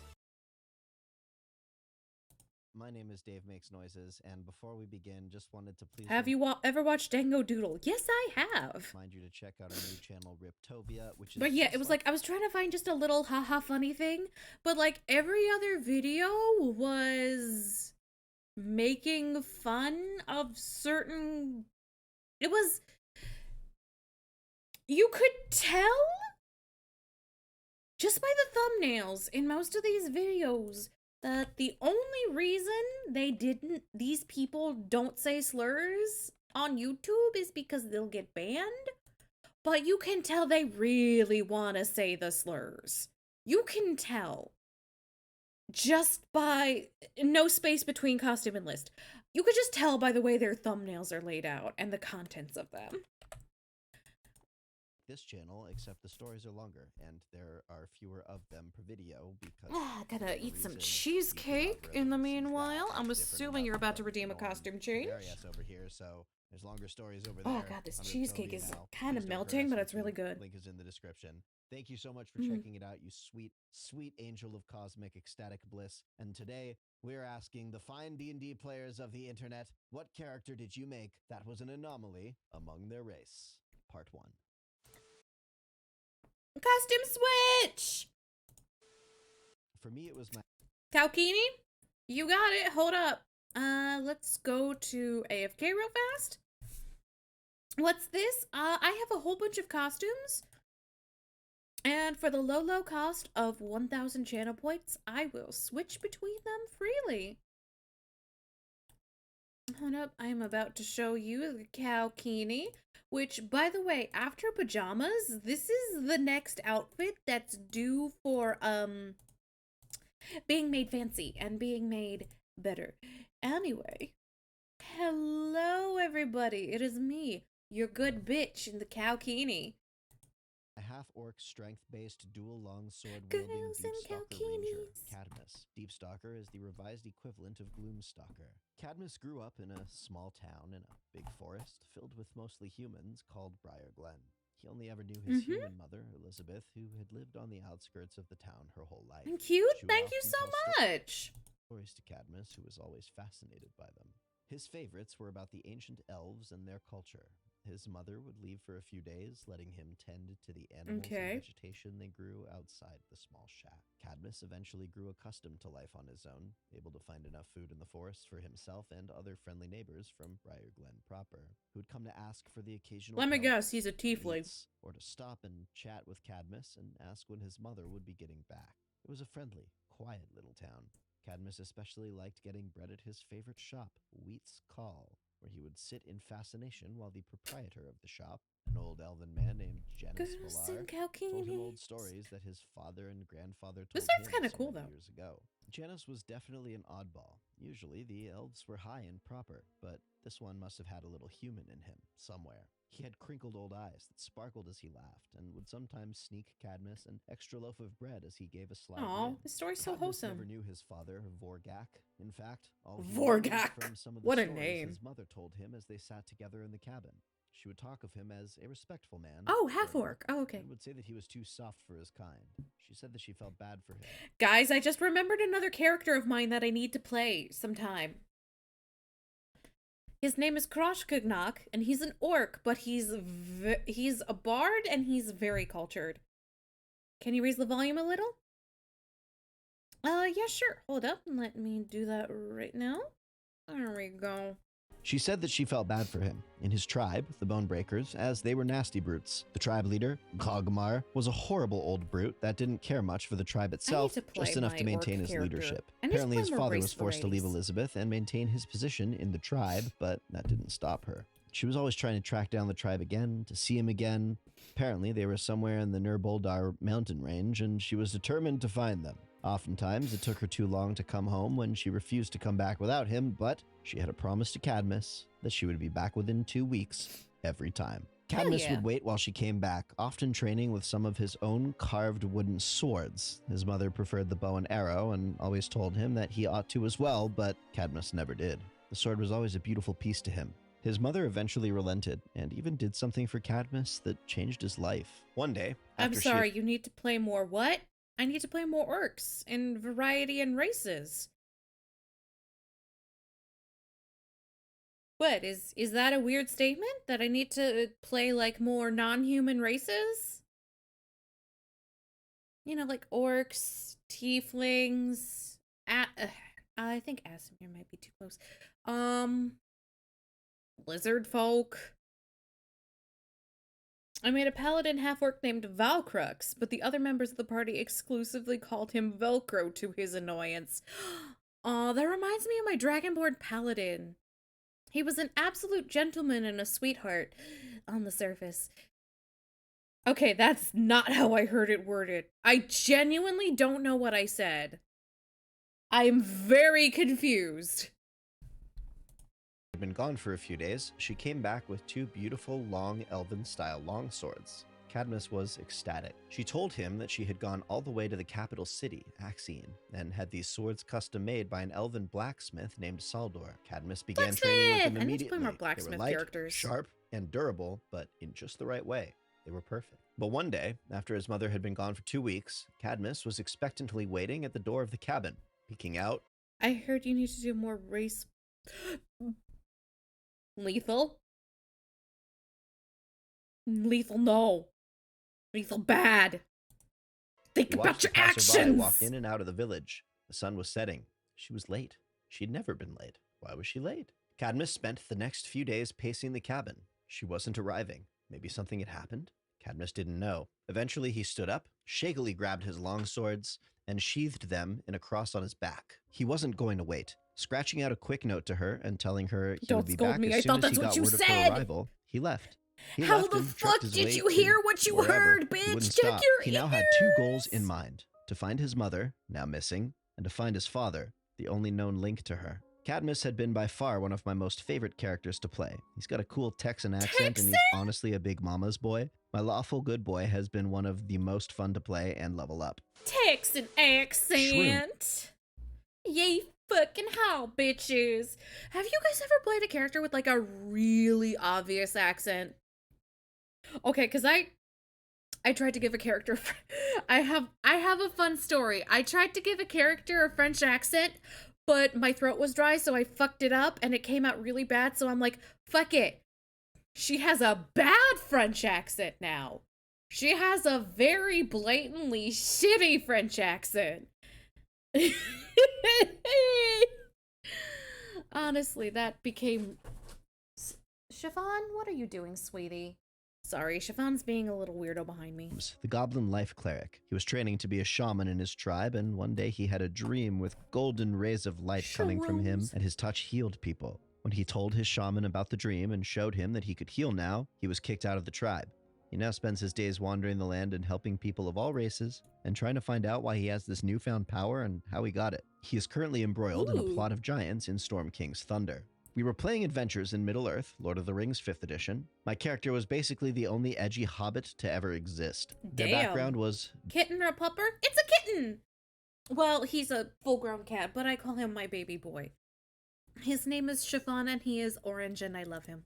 Driven from home. They were found in the woods as a child, having no memories and trauma so bad that their hair turned white and their eyes gray. They were adopted and raised by Lake Townian humans, so they acted almost exactly like a human and nothing like a hobbit. Also, they wore shoes, which in Lord of the Rings is a big hobbit no-no. Ugh. I'm in the session on shoes? Blasphemy. Discord this character is in at the time of speaking. The party had raided a kobold-infested dungeon and had scored 2 kobold eggs. Mine is an Erd, winged kobold, known as Chatman, currently trying to roll a nat 20 to hatch with a dictionary and spontaneously grip the entire common language. Huh. Also, I'm lawful good. I forgot to say that. That's the whole point of this thread. Wish me luck. Good luck, buddy. Rhaegar, my half-orc monk of the Open Fist. He was left on the steps Me who knows nothing about Lord of the Rings. Right, shoes, hate them. I barely know anything, but I just know that, like, Hobbit culture is just, like, kinda how I want to live. If I had to be a Hobbit, I'd probably be a happy little bean. I was just reminded of a character my brother played, a kobold paladin named John Not a Kobold. That's kind of funny, actually. By the monks there. As a result, he tends towards being reserved and mysterious rather than boisterous and blunt, and would much prefer spending his time meditating or reading a book than carousing and getting drunk. I'm soon going to play a character that is a Firbolg paladin. He has a kind smile and is always calm and collected. He helps those in need and protects the surrounding forest. I've only heard of Firbolgs being played by characters that are nice, though. Are Firbolgs, like, evil or something? Am I missing something? Is there, like, a piece of the puzzle that I'm not quite getting? From undead abominations. Except he doesn't. He was banished from his Firbolg tribe for his ideals and soon found a cult that he took an oath in. Oath of Watchers. This cult wants to bring... Oath of Watchers? Chat, did y'all hear that?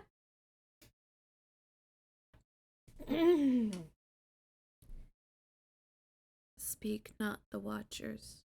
Draw not the Watchers. Sculpt not the Watchers.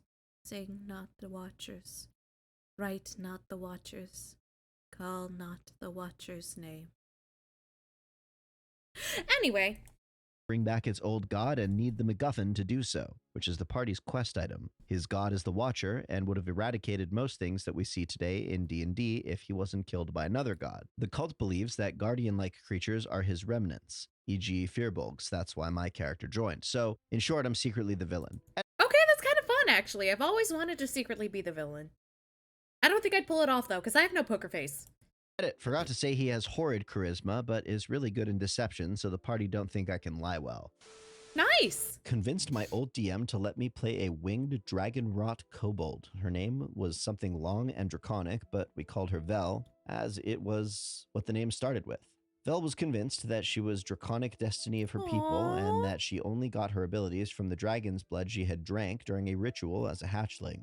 I had built her with a bunch of feats that improved her fly speed and upgrading her charge attacks. Basically made a little cannonball that would dart around the battlefield making spear attacks.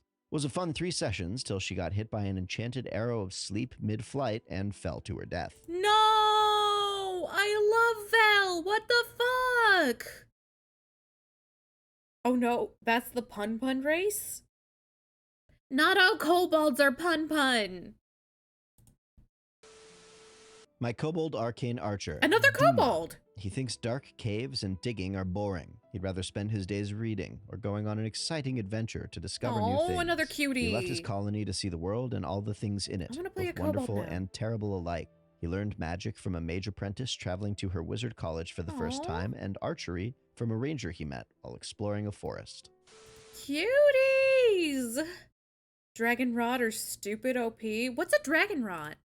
I don't know what that is. Valric Magic Hands Gwixen. Rock Gnome Barbarian, because his parents wanted him to run their magic shop when he grew up and he was not about that life, so he ran away and joined a Goliath tribe. Now he rocks biker leathers and talks with a New Jersey accent. Hey, I'm walking here.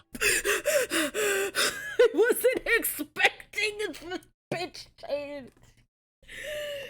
Oh my god, I need to play a small race. Idris Basha Cobblebottle. Yuan-Ti Rogue Monk. Idris never knew her real parents because she was adopted as an egg by a group of adventurers who called her Egbert. Two of said adventurers, human fighter / paladin, Zasheda Basha, and halfling bard rogue Netta Cobblebottle, slowly fell in love and later retired together, taking Egbert with them. When the egg hatched, they were surprised to find a little Yuan-Ti baby. They rapidly searched for Yuan-Ti names and settled on Idris.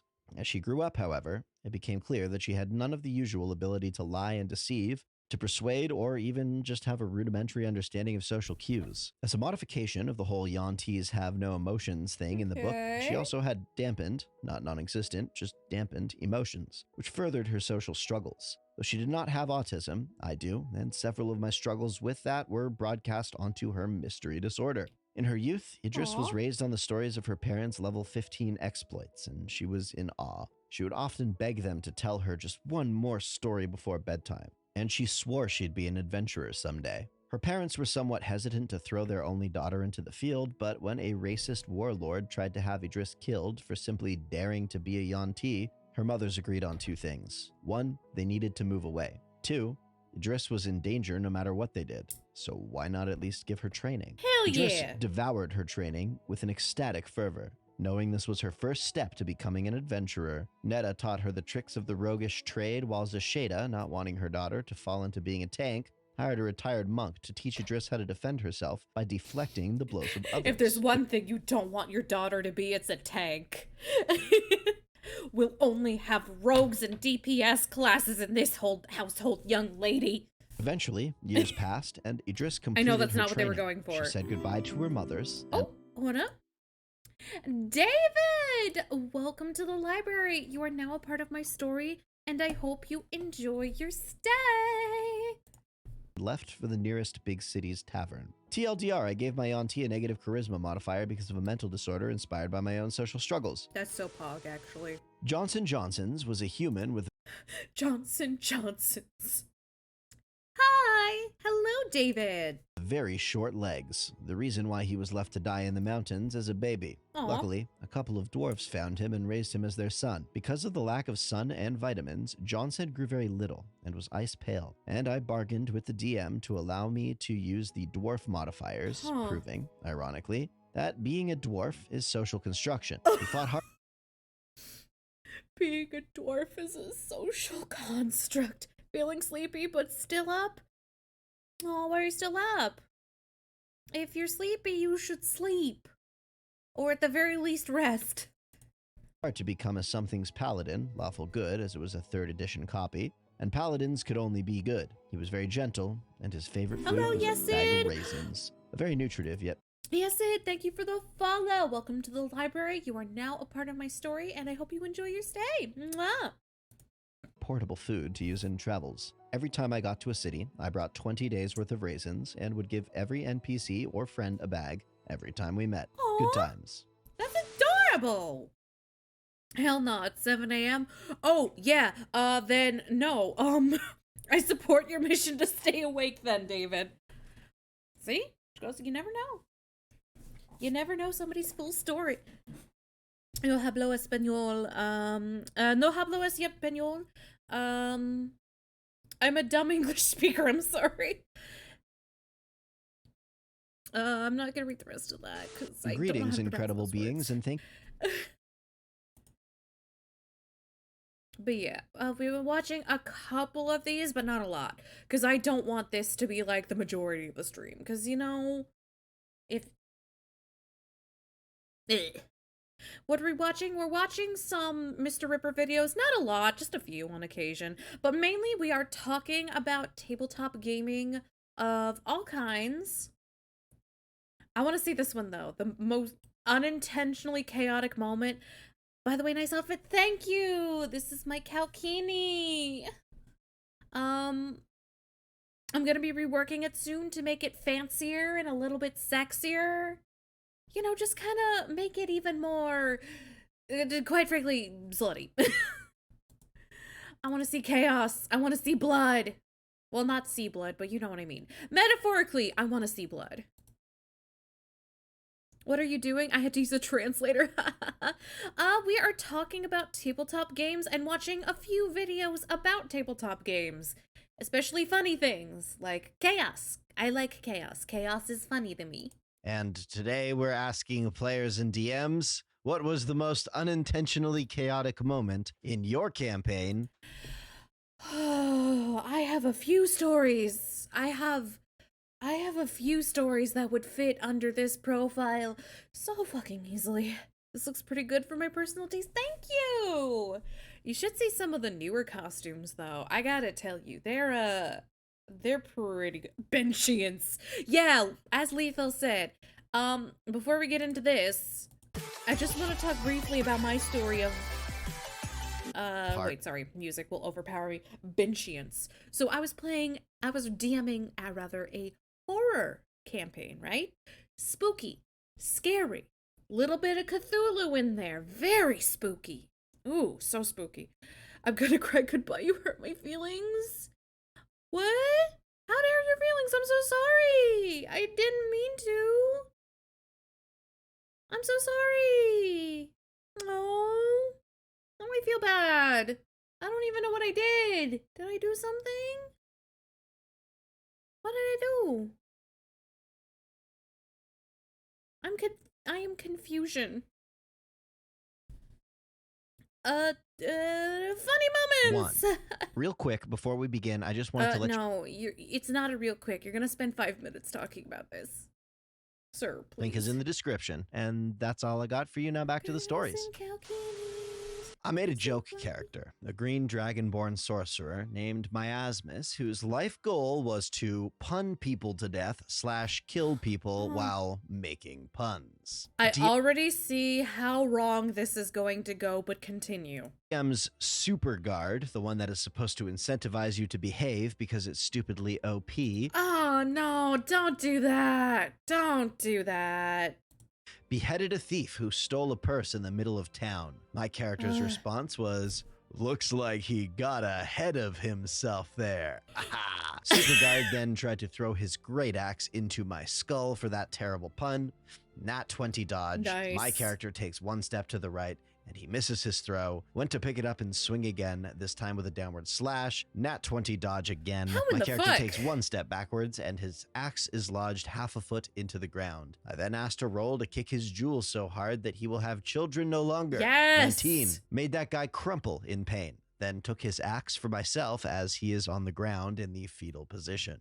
He then asked for his axe back. Oh, God, no. I asked to roll to throw his axe like a frisbee with the intention of beheading him. Nat 20 plus proficiency bonus plus 3 equals dead super guard with no head. Other guards arrived to find their boss dead. I asked to roll for performance via intimidation by picking up the axe and then saying, I guess he axed the wrong question.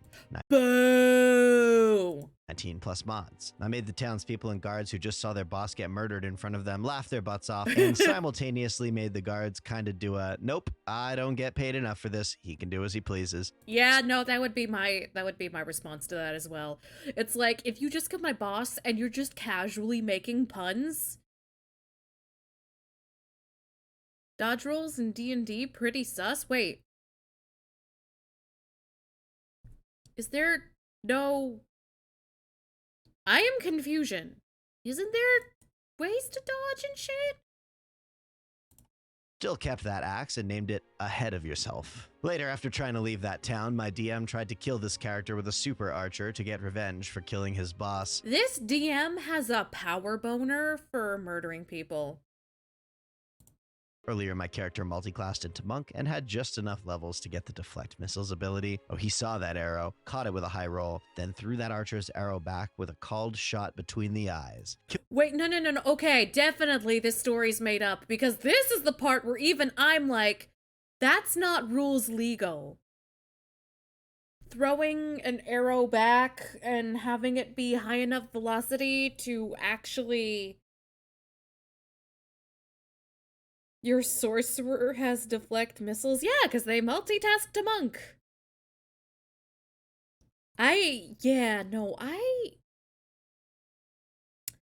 Either this DM didn't know what they were doing, or somebody's full of themselves. Build a second super DM PC with his own... In 3.5, it's possible for mid-level monks. Oh, okay. Is this Dark Souls or D&D? Oh, they're just using Dark Souls-y art for this video. But there's, as far as I know, there's no Dark Souls stories in this video. As far as I know. I could be wrong. Arrow. Towards the end of that campaign, as the DM was sending off our characters, he got to mine and said, yours became a stand-up comedian. In addition to remaining an adventurer, has a wanted bounty on his head, and all that try to kill him are found killed with their own weapons, beheaded, and a note next to each body reading, he got ahead of him/herself. He evades capture to this day. You know, that's kind of fair, though. It's a feat, not a monk ability. Yeah, methinks that But the story's kinda sus. TLDR, I ended up having an accidental orgy with a ghost. So I don't think we can see. I don't think we can review this story on Twitch.tv. Hold the fuck up.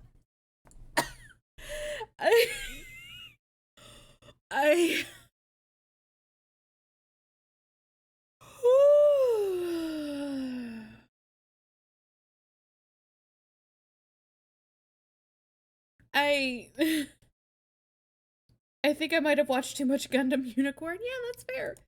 There's an Avatar: The Last Airbender D&D type game coming out. Yeah, no, my mod Cleric won't shut the fuck up about it. I say that with love, but he's trying to pull us all into an Avatar game, and it's like, I loved Avatar, but I'll be honest, my grasp on its extended universe lore, not that great. I've seen the entire verse series and only a couple episodes of Korra, so my knowledge, kinda fucking shit. And by kinda fucking shit, I mean very fucking shit. It's not D&D, it's powered by the Apocalypse system. Very different. Yeah, no, this... you mean Pathfinder? Piss God, no! Hold up. The funniest thing your PC's latched onto. Sure, there's probably no orgies in here. That's a thing to fucking say on twitch.tv/Rosemary Darling VTuber. Hey everybody, it's your boy, Brian Von VA here, back at it again. How's my Tell me the season funnies. latched on to? Part 3. Tell me the funny. Old Man Jenkins. No! I made an old man that ran every shop in the first town they visited. It was a joke on cardboard cutout NPCs, and also the old man was from Ruby. That seems to run 3 food stalls, a dust shop, and a delivery truck. Okay. They became convinced that he was somehow magical, or had a twin, or was secretly an Yeah. evil spy.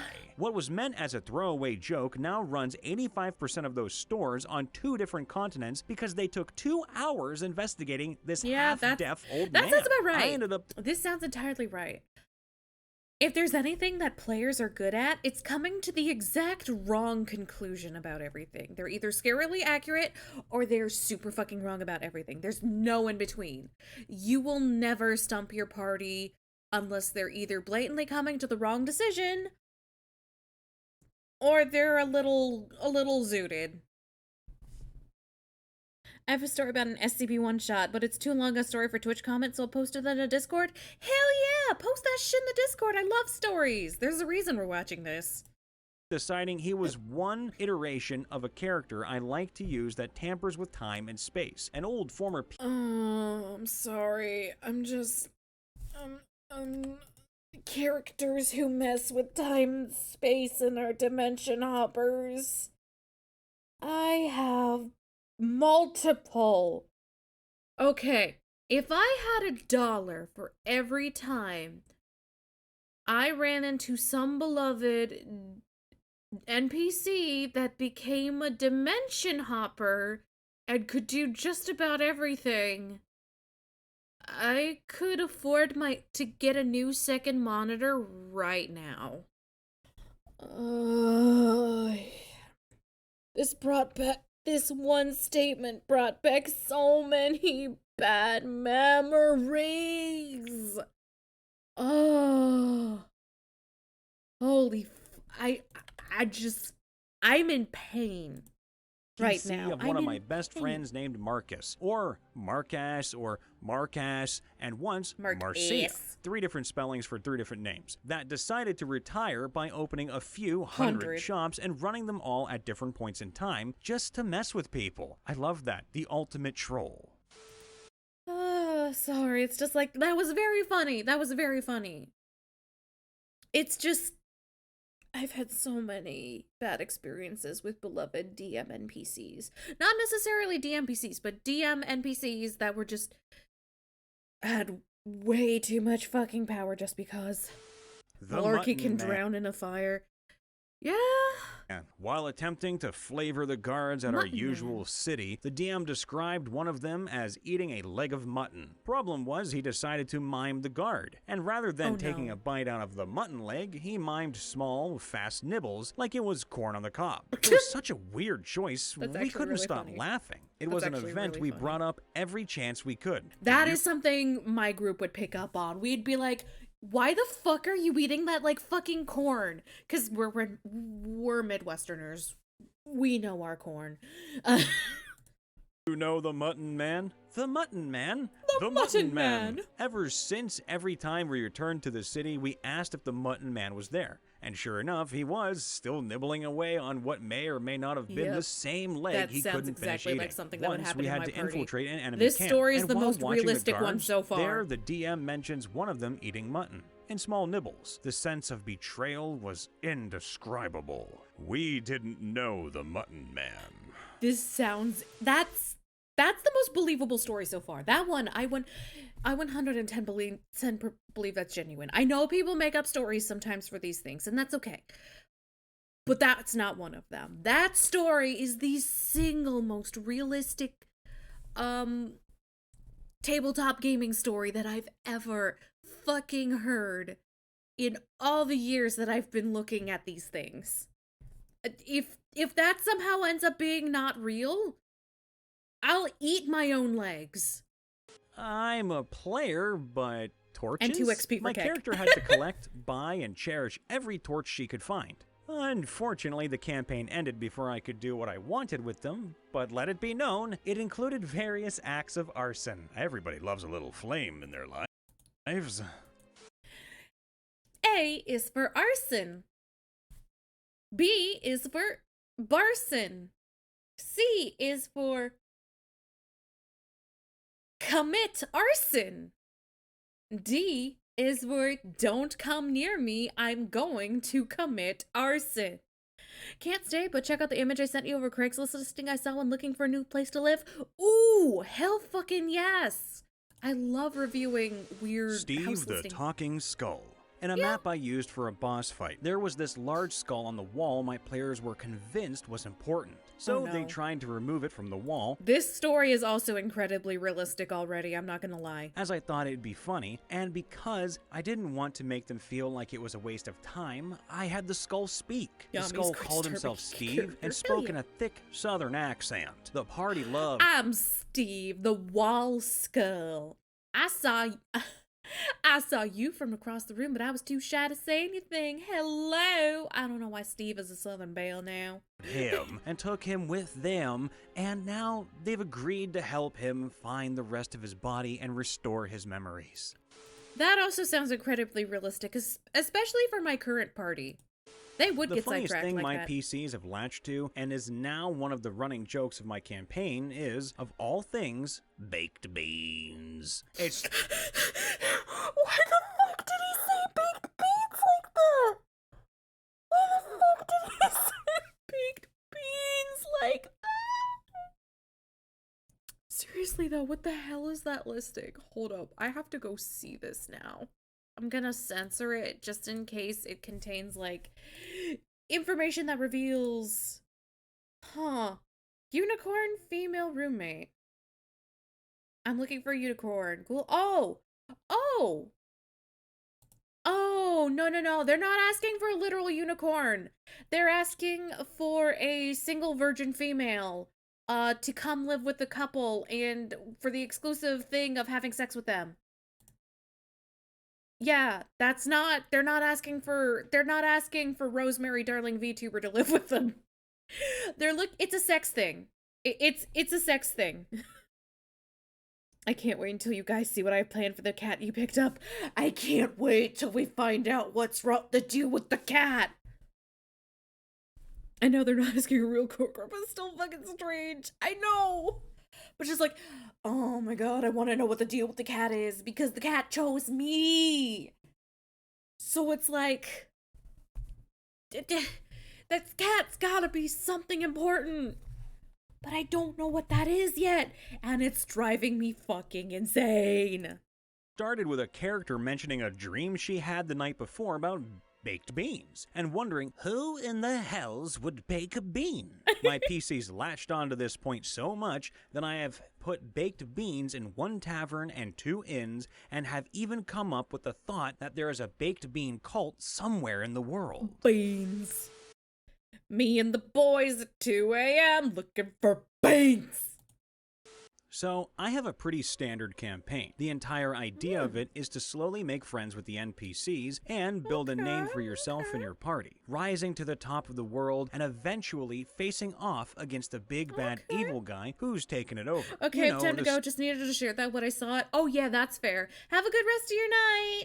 Standard. But I have some really weird friends. We've played for about 3 sessions, each like 4 hours long at least, and they're still in the starting town, having only done the first main story quest. Why? Because in one of the side quests I had them do, they met this guy named Leon, the best of the best, an extremely important NPC that challenged the party, who was getting kind of cocky to show them the power of the top adventurers. Well, they are so obsessed with beating him that they won't leave him, always canonically leaving someone alone to fight him all the time if they're not there. Also, for a quest down the line, I described a large dragon's nest in a lair guarded by a bunch of strong guards that I was going to use later. Long story short, my rogue soloed a dungeon and stole an egg for a pet, and now refuses to leave the village until the dragon hatches and he can take it with him and have it as a pet. The last session was the rogue playing house with the barbarian and an egg, while the bard, cleric, wizard, and paladin all fight a level 20 character with level 9 spells over and over again. But hey, they love it, and it's fun, so what the fuck? The big bad evil guy has held the world in his control for the last 500 years. He can wait a few more sessions.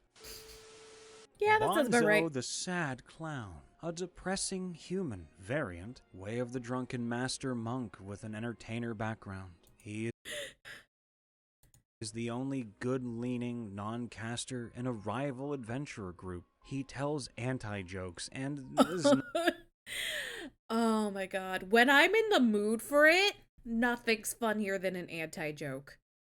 Where it's like, the bartender asks the horse, "Why the long face?" And the horse goes, "I have depression." Or, "I'm a horse, Steven. What the fuck?" not well liked by this group, but will still go along in their less than moral escapades. My players took pity on him and want to save him from the bad influence of his party. That's actually pretty funny. One of my favorite things I would do something like that. In fact, I have done something like that. In one of the games that I GM'd for, I had a couple NPCs who were like, clearly, like, they would make good guys, and they're doing bad things, but for like good aligned reasons, like they want to protect a certain person or do a certain thing. And always, I don't even have to drop the hints that hard. That party always knew which NPCs to save. So they saved and / adopted at least 4 of them. I actually watched a D&D talk recently about a teacher watching his students play in the D&D club where the DM wasn't tracking a dragon's health. Oh no. I'm sorry, Lethal, but if that was you, you would be in hell. The players have latched onto is that while they know they should take caution in who they trust, they are quick to strike up a conversation with literally anyone in the nearby vicinity until they need to talk to Adriana, the princess of Ecria. There's always hesitation to trust her until the monk chimes in to mention how she hasn't caused the group any trouble so far. Ironically, Adriana is 100% genuine in her efforts to aid the party and wants to build relations between her country. The teacher asked when the DM knows when the dragon dies, and the DM just said the dragon dies when it's no longer fun to play. Fun to fight. And the neighboring country of Zaspin, but the party always hesitates to trust her for some reason. The players themselves have even joked about this a few times, but it always comes up every time they need to get in contact with the Adriana to further their quest. Yeah, some NPCs, your party's just gonna fucking hate them. I'm sorry. For no reason. They're gonna get sus vibes. It's always gonna happen. It was actually pretty insightful. Oh, yeah, no. I actually really like that. obligatory, not the DM, and phone, so sorry for formatting, no problem. For us, it wasn't a thing, but an entire mission. Oh, we had no. gone to a new dimension where we were stuck in a time loop before we could figure out what was destroying the dimension we were in. Our first time there in the morning, we were greeted by Jameson, an old traveler that would walk on the road and wake our party up. For a got hair down my throat again. I had war flashbacks. Time, we didn't bother Times traveling to tail the got in my mouth. town just a short walk away, and instead thought either one of us or Jameson was the cause of this. Thus began the 5 days of murder-hobing one another at Jameson till we realized how close we were to a town. Bless you. Upon traveling to the town, we met a tabaxi named Alex. We also processed to believe Good night, he was the Lemon cause Quest. of this and killed him a few times in different ways. Stella! Hello, Stella! Hello, Raiders! Stella Raid! Stella Raid! Good night, lol, that was for Stella. Oh, okay. Hello, Stella. Hello, Raiders. I am once more Rosemary Darling, and once more back on my bullshit. How are you doing? Did you have a good stream, Stella? What were you streaming? Tell me more. Tell me about how it went. Kiss you on your forehead. On the second Thank to you for last the day, raid. my Doing character... a Nuzlocke? Oh, how fun! I need to get back to my Nuzlocke, but this week I'm doing some viewer rewards for things that they earned during my 12-hour streamathon. So things like, you know, the Jackbox, the art, things like that. We lost a couple boys. Aw. Can I get an F in chat for Stella's lost boys? Just a couple F's in chat. We also found a 1000 IQ strat. Ooh. That will be very useful. Are you also doing platinum? Because, if you are, you mind telling a girl that, 1000 IQ strat? Because, I'm also doing a platinum Nuzlocke, and, I'm just saying I would be very interested in anything that could make my encounters even a smidgen easier. Because, you know, I'm trying to have a 0 death run. If there is a death, I'm not going to reset. I just really want to see if I can for as long as I can. We're doing Heart Gold. Ah, damn. Wrong version. Oh, well. But still, I should do that at some point. Like, if the Platinum Nuzlocke goes well, I should, still Gen 4, though. Oh, yeah. Still, though. God, I need to get back to the Nuzlocke. I need to do more streams. God, I really just want to start doing guerrilla streams in the middle of certain days. Just be like, hey guys, guess what? Just on occasion. Keep y'all on your toes. That'd be really fun, actually. But yeah, we're talking about D&D and, watching a few of these. I kinda used chat as my rubber ducky earlier to spitball a character concept. The big thing is that weather is permanent, and when we set up sun and had our victory bell become extremely fast and... Oh, yeah! Oh, that's right. Weather effects. Weather.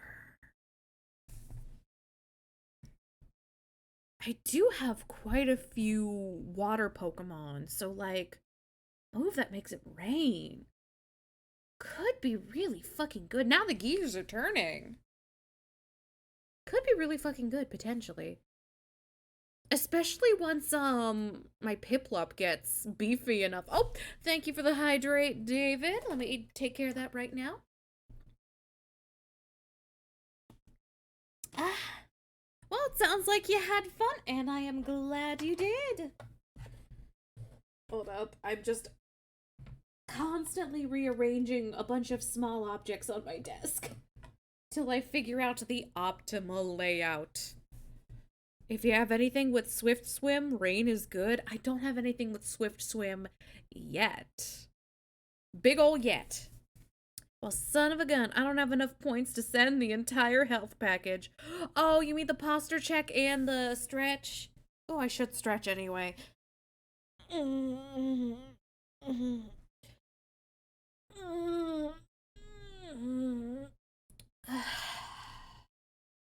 Well, I need to give my gremlin cat attention before she riots. Yeah, I know how you feel.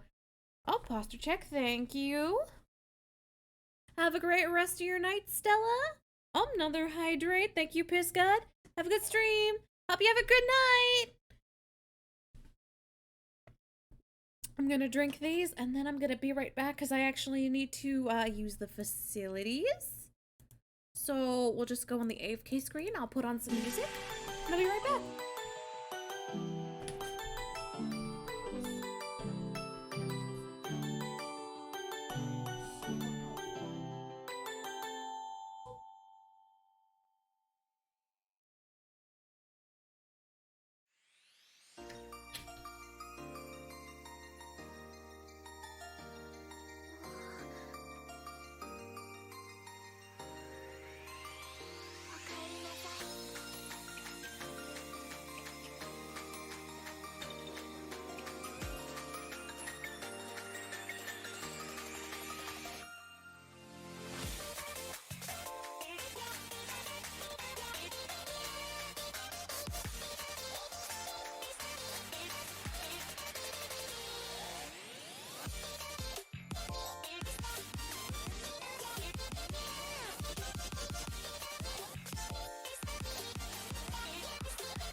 And I am back.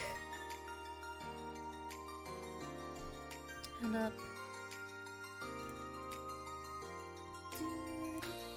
Hello, everybody. Welcome back. Thank you. Whew. But yeah, S'more always escorts me to and sits outside the restroom every time I use it. It's just like, I'll open the door. There she is. Even if I think she's dead asleep, guess what? She's not. And there she is.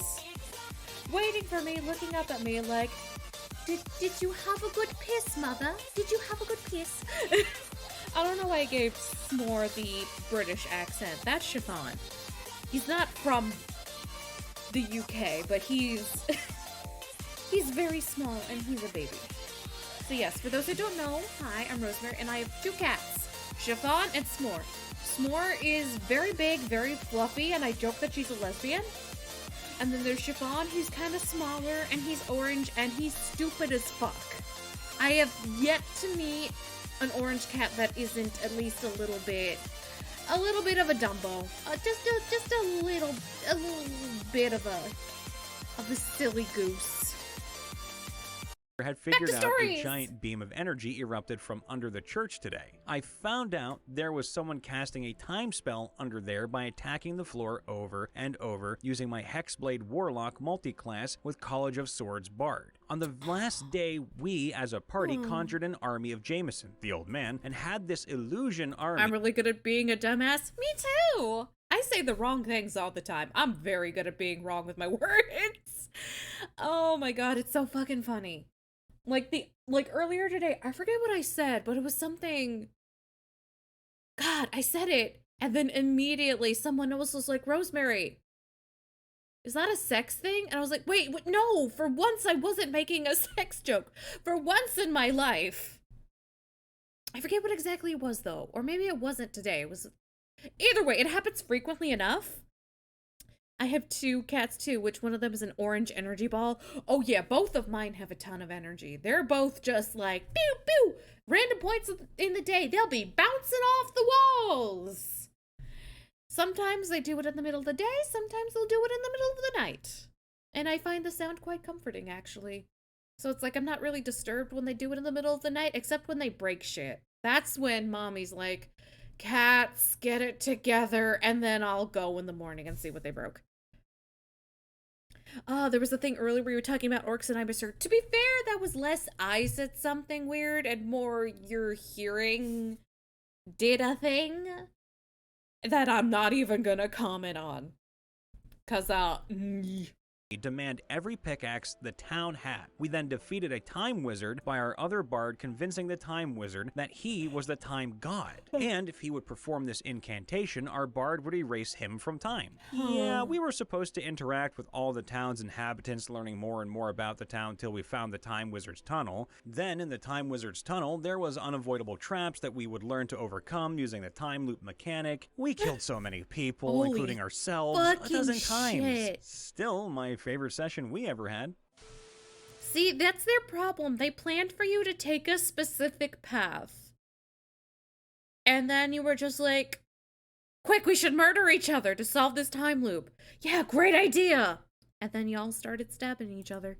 A murder fox and the species as a whole. We Murder were playing in a fox? Fallout-like setting, and since one Oh. of the things I don't like about recent Fallout games is the constant reuse of creatures from previous games. Yeah. So I decided to homebrew Those some are going creatures. wrong. One of those were creatures I called sleaze. If you know what it's referencing, it's not a very original name, but I knew none of my players would, so I took the opportunity to be lazy. They're essentially foxes that evolved to survive the apocalyptic wasteland, and as a result evolved away from scavenger eats a bit of everything, and more towards this region's apex predator. Oh, I had an apex predator fox. Actually, that's kind of an interesting concept, I'm not an gonna lie. NPC tell them about this species, since even experienced travelers wouldn't have heard of this species, given that it's so local to the region. Told them the foxes were very Okay. dangerous, since their claws can rather easily shred even metal armor, and their pack tactics and generally high intelligence made them a serious threat to most groups. Basically think Deathclaw, but smaller and faster. Oh god, a death claw that's small? That's literally the scariest fucking thing I could think of. Cause that's a death claw you can put in your urethra. And I can think of nothing scarier. Also much closer to wolves than foxes. Thankfully, this species is known to be extremely cautious. They don't pick fights they can't win, and always fight at full advantage. Okay. Usually this meant that their attacks only happened at night. In terms Hey? What do you mean, hey?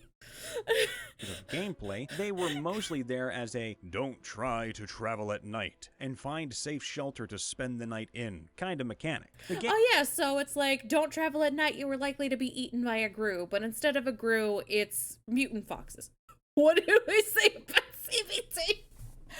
That doesn't involve CBT though, that's the urethra, not the balls. game was more geared towards being gritty, all while remaining somewhat casual. Wait, They is the urethra on the balls? Don't answer that. weren't meant as an encounter unless the party went out of their way to find them. Anyway, the party immediately liked the concept and started referring to them as murder foxes. Oh, yeah, One no. morning, one of my players, incidentally the one That's in the sea. Oh, right, the sea of CBT. The poison for Cusco. Cusco's poison. playing the most munchkined out character, decided he wanted to see one, and started searching for them before dawn. I had him roll survival to Okay, find any then. fresh tracks and follow them. Wasn't a hard roll, and he passed it. Eventually found some rustling bushes, and tried to follow the noise with some meat in his hand. Fucking dumbass. If someone's like, hey, there's murder foxes, and you're like, I want to go look at them, you deserve to have to roll a new character. At that point, I had him roll luck, which is a really cool mechanic in this rule set. On a fail, he'd get attacked and would have to fight. On a success, the fox would leave him alone. What I wasn't expecting Oh, was for no. him to crit. Well, Always anticipate a crit, either success or failure. Holy fuck. screw it. I figured this particular murder fox was a bit of an outcast weirdo of its pack, and would gladly take food from strangers. Oh no, never do that. Because that's how you get the party adopting murder folks. Had the player roll Yup. charisma. The idea was that on a success, the fox would decide the party, specifically that player, would be its new pack. You can probably Yep. guess that the player rolled well and gained a pet fox. Pet murder fox, nonetheless. Well, I bet that system got bended over his knee. Well, this is kind of the reverse. I was Excuse my planning for my poor players to get use of attached to an English. NPC, but they ended up killing her instead.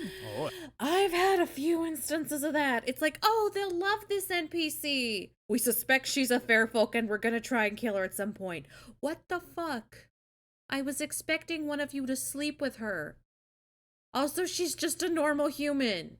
I'm not gonna say who she is because she's relevant to one of the games I might run for players, but if you know, you fucking know. this is an interesting story. They were tasked by the king of the hub city, Verilion, Okay. to scope out an established bandit clan, the Shadow Syndicate. After somehow breaking the magical barrier... To be fair, she might be a fair folk. She's not! She's literally just a human who's gender fluid. You can't see it, but I'm squishing my face to hell right now. We don't know that. I've told you guys multiple times that she's just a human. Multiple times. that concealed the Shadow Syndicate's base town of Nuthar, hidden inside the mountain known as God Peak, they gained the trust of the leader, a man NPC. seemingly made of pure shadow called Mork. In a giant coliseum, Mork gave them 2 trials. The trial of strength was successful as they defeated 2 shadows and a wraith. I forgot who this is, apparently. Oh yeah, you never got to meet them, because they were not in a session that you were in. Not very long, at least. Are you saying a fair folk couldn't convince us they were normal I'm gonna beat your ass. Twitch, for legal reasons, that's a joke.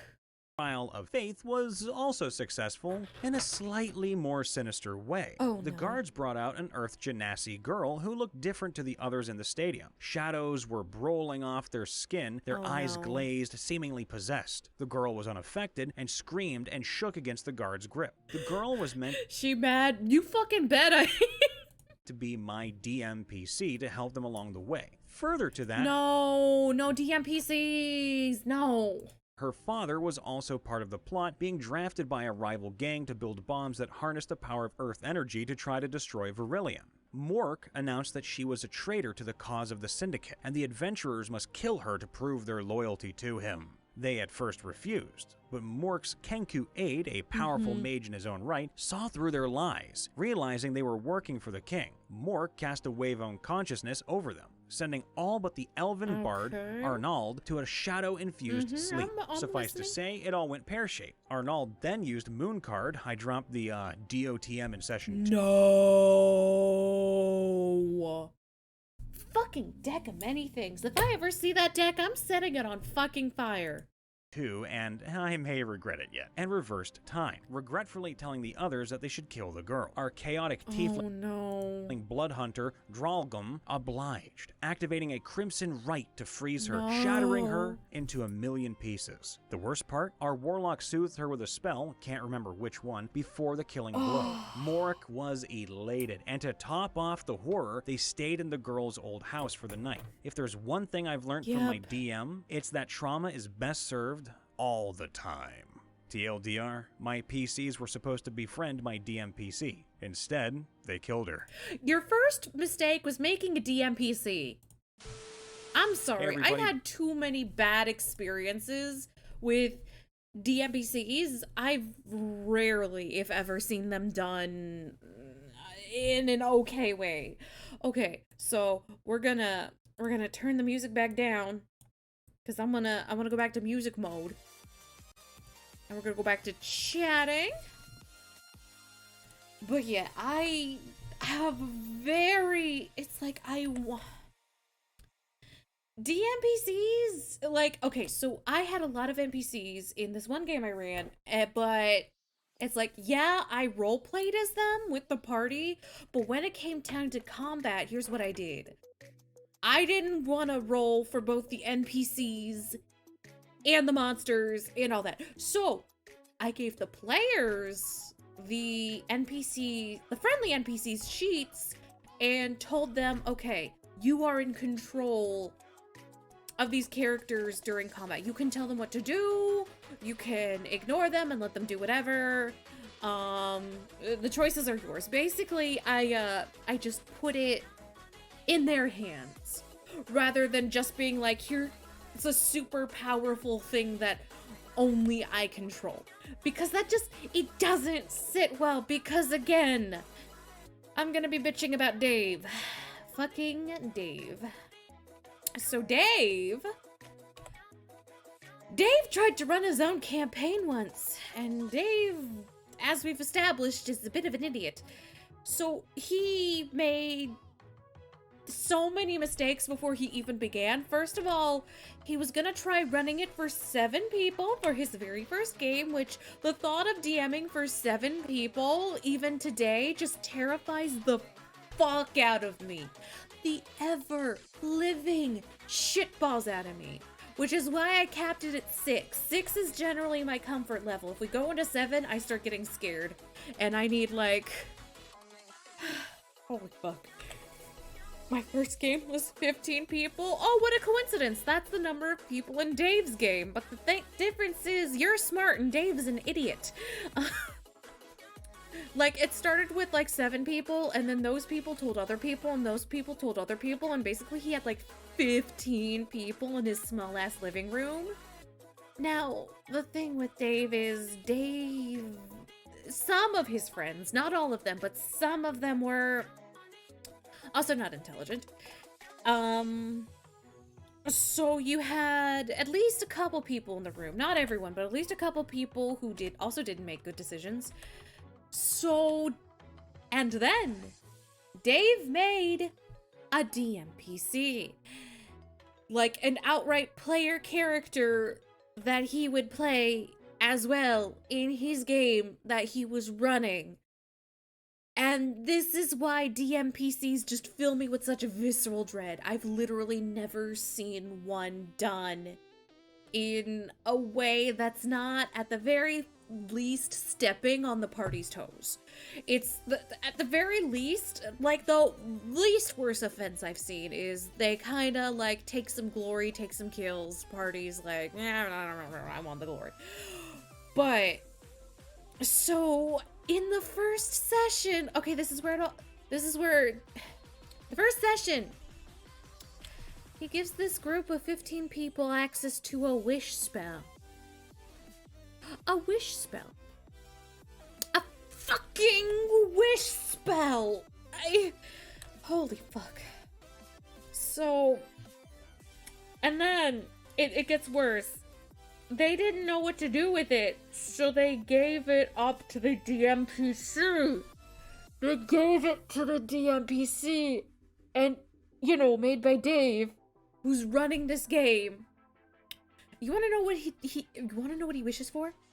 He's like, well, not even a limited one. No, like a full, unlimited capital W wish in the first session.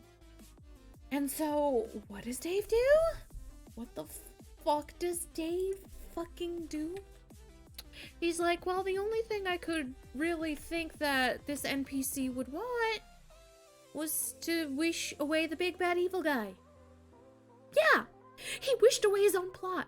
He wished away his own plot. The plot of his game that he was running.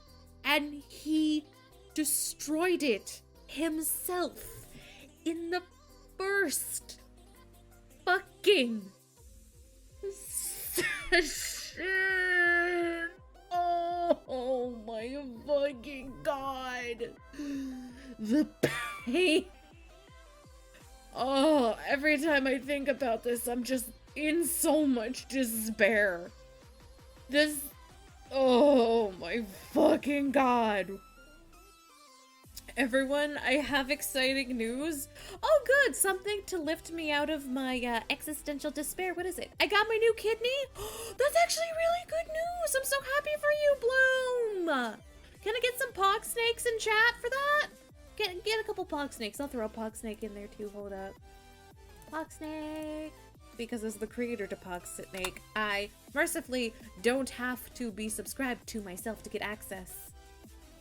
Pucksnake. Pucksnake. But yeah, congratulations. That's really fucking good news. You just missed me tell a really horrifically cringy story. But yeah, Party Snake's appropriate too. I dig that. Do do do do do do do do. Cause yeah, I know that was been bugging you for a while.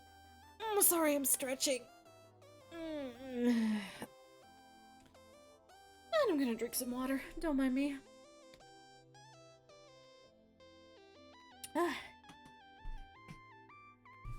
Okay, so I think I just talking about all this, I came to a conclusion. Although I have 3 gaming ideas, at most I will only do 2. And then I will alternate the week. So if I do both at the same time, which I might not necessarily do, that's a big if I do both, it will be one week and one the next and alternate. What a Dave, don't.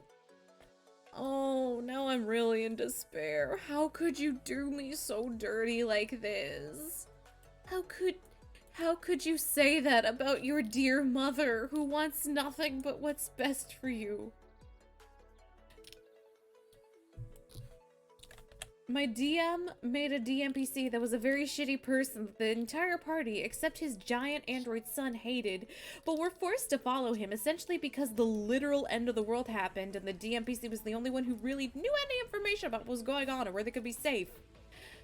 Oh no, I see where this is going. He continuously rushed the party onward to the next town wherever the party tried to help struggling townsfolk and disaster survivors, constantly urging us to either leave them to die despite having ways of helping them, or he'd leave us behind. Damn! Don't forget you're running one of the Sunday games? Oh yeah, I know, but the problem is... I mean, not the problem, it's the opposite of a problem. With the Sunday game is I have... like up to 6 or 7 sessions planned. Make that 8, given that you guys accidentally turned the first session into 2, potentially 3. So I'm good for a hot minute. I can't talk. It's okay. We all have those moments where our words just kind of like failed a word. But yeah, Connor, your DM, your DM kinda sounds like a dick. Or at the very least, the DMPC is definitely a dick. It's like, I don't know what they were trying to achieve, especially if, like, helping people would have been very feasible and all that shit. And easy for your party. I may need to sleep. You may. Sleep is very good and important. Yeah, the party started dropping quickly as characters left to go be actual heroes and protect villages to the best of their abilities. And the players didn't come back. Yeah. That's what shit DMs deserve. I'm just saying. But yeah, I like it when games fall around the ears of shit DMs who do shit things. Because it's just kind of like, what the fuck did you think was gonna happen when you were a gigantic dick to your players? What did you think was gonna happen? Dead fucking ass. Sounds like Dusk Hunter was dealing with a train conductor DM. Choo-choo! All aboard the train tracks! I like wiggling. I'm in a very wiggly mood tonight. Can you tell? I like to wiggle, wiggle. I like to wiggle, wiggle. Okay, I've been up since like 8, so I'm also very tired. I know that's when I should normally be getting up, but bite me, I have depression. Anyway. Like...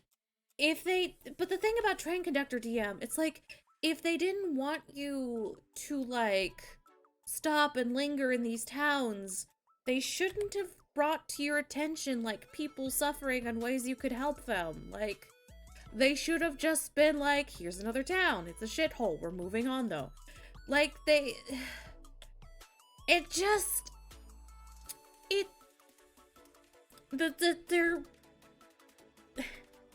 I had made my character very RP focused at the sacrifice of combat power, but then the RP stuff kept getting brushed off. Dusk Hunter, I've literally been in your exact situation, so I know how you feel, and I'm so sorry.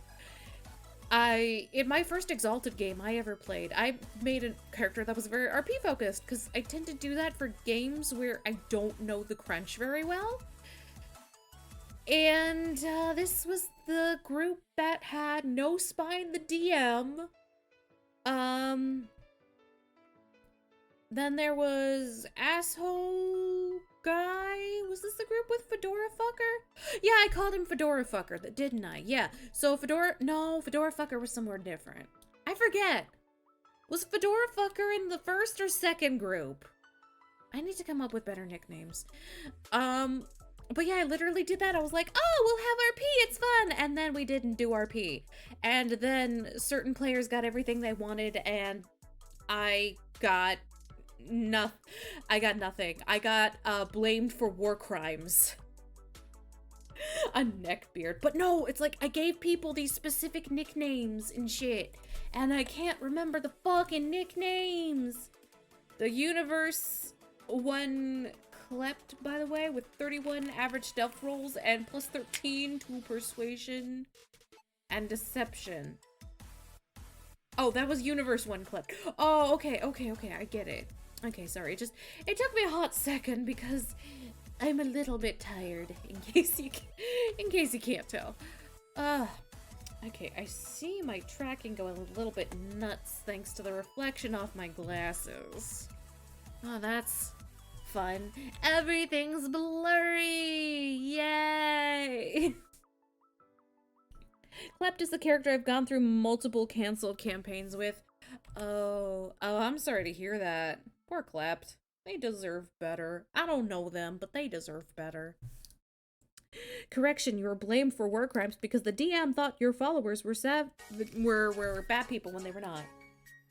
Yeah, basically the DM completely misrepresented a group of people that my character was in charge of briefly.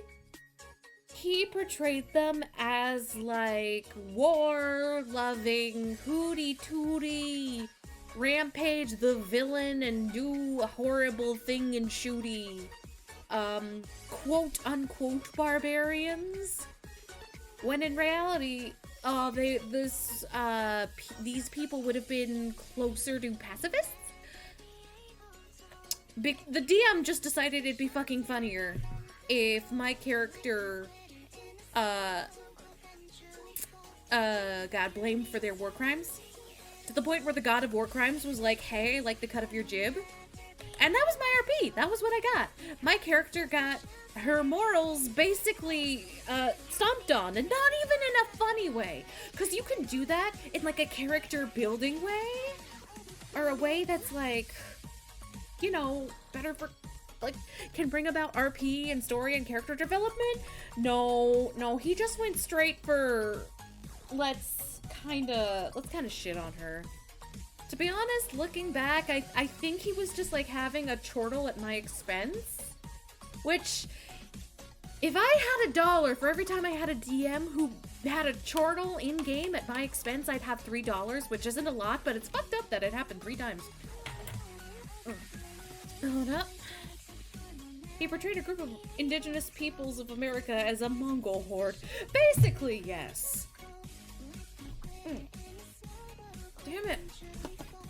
All this hair really wants to go in my fucking throat, and I don't want it. I don't fucking want it, you know? It was really shitty, you know? This music's a vibe, though. This music fucking slaps.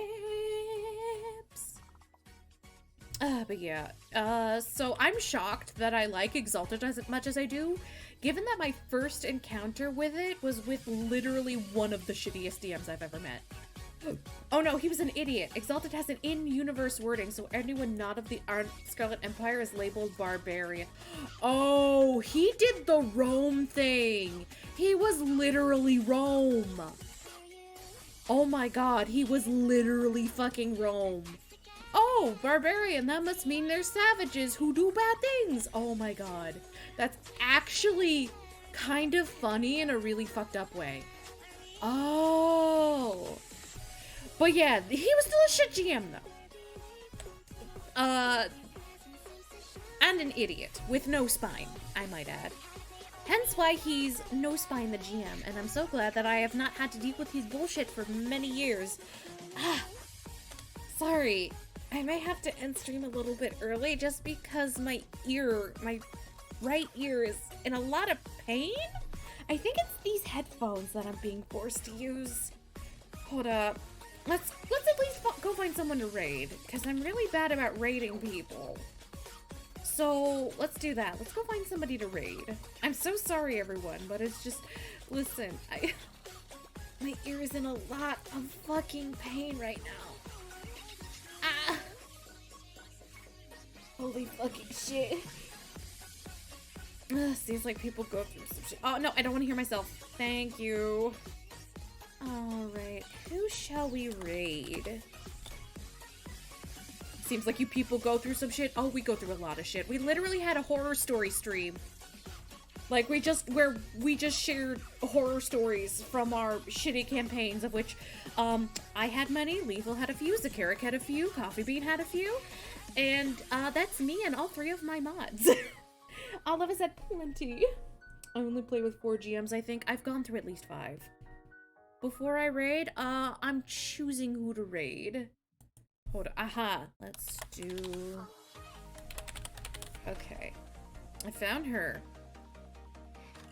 But yeah, I'm waiting for what you have to say, Lethal. I'm waiting before I hit the button. Also, can you stop leaning, ma'am? Thank you. Stand up straight, motherfucker.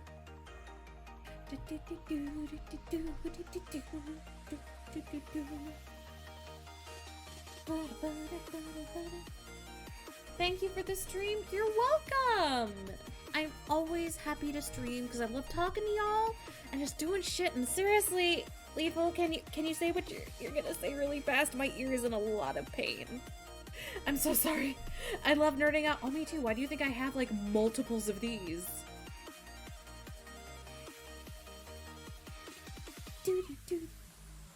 I'm gonna go ahead and do the raid. All right. This is the lady who did an interview with me a week or 2 ago. I think it's been 2 weeks at this point. And she's really cool and chillin'. I love her vibes, and I think you guys will too. So, let's go say hi to Sans Jupiter. Let's go, motherfuckers. Oh, Lethal, thank you for the sub. You are now a best-selling novel.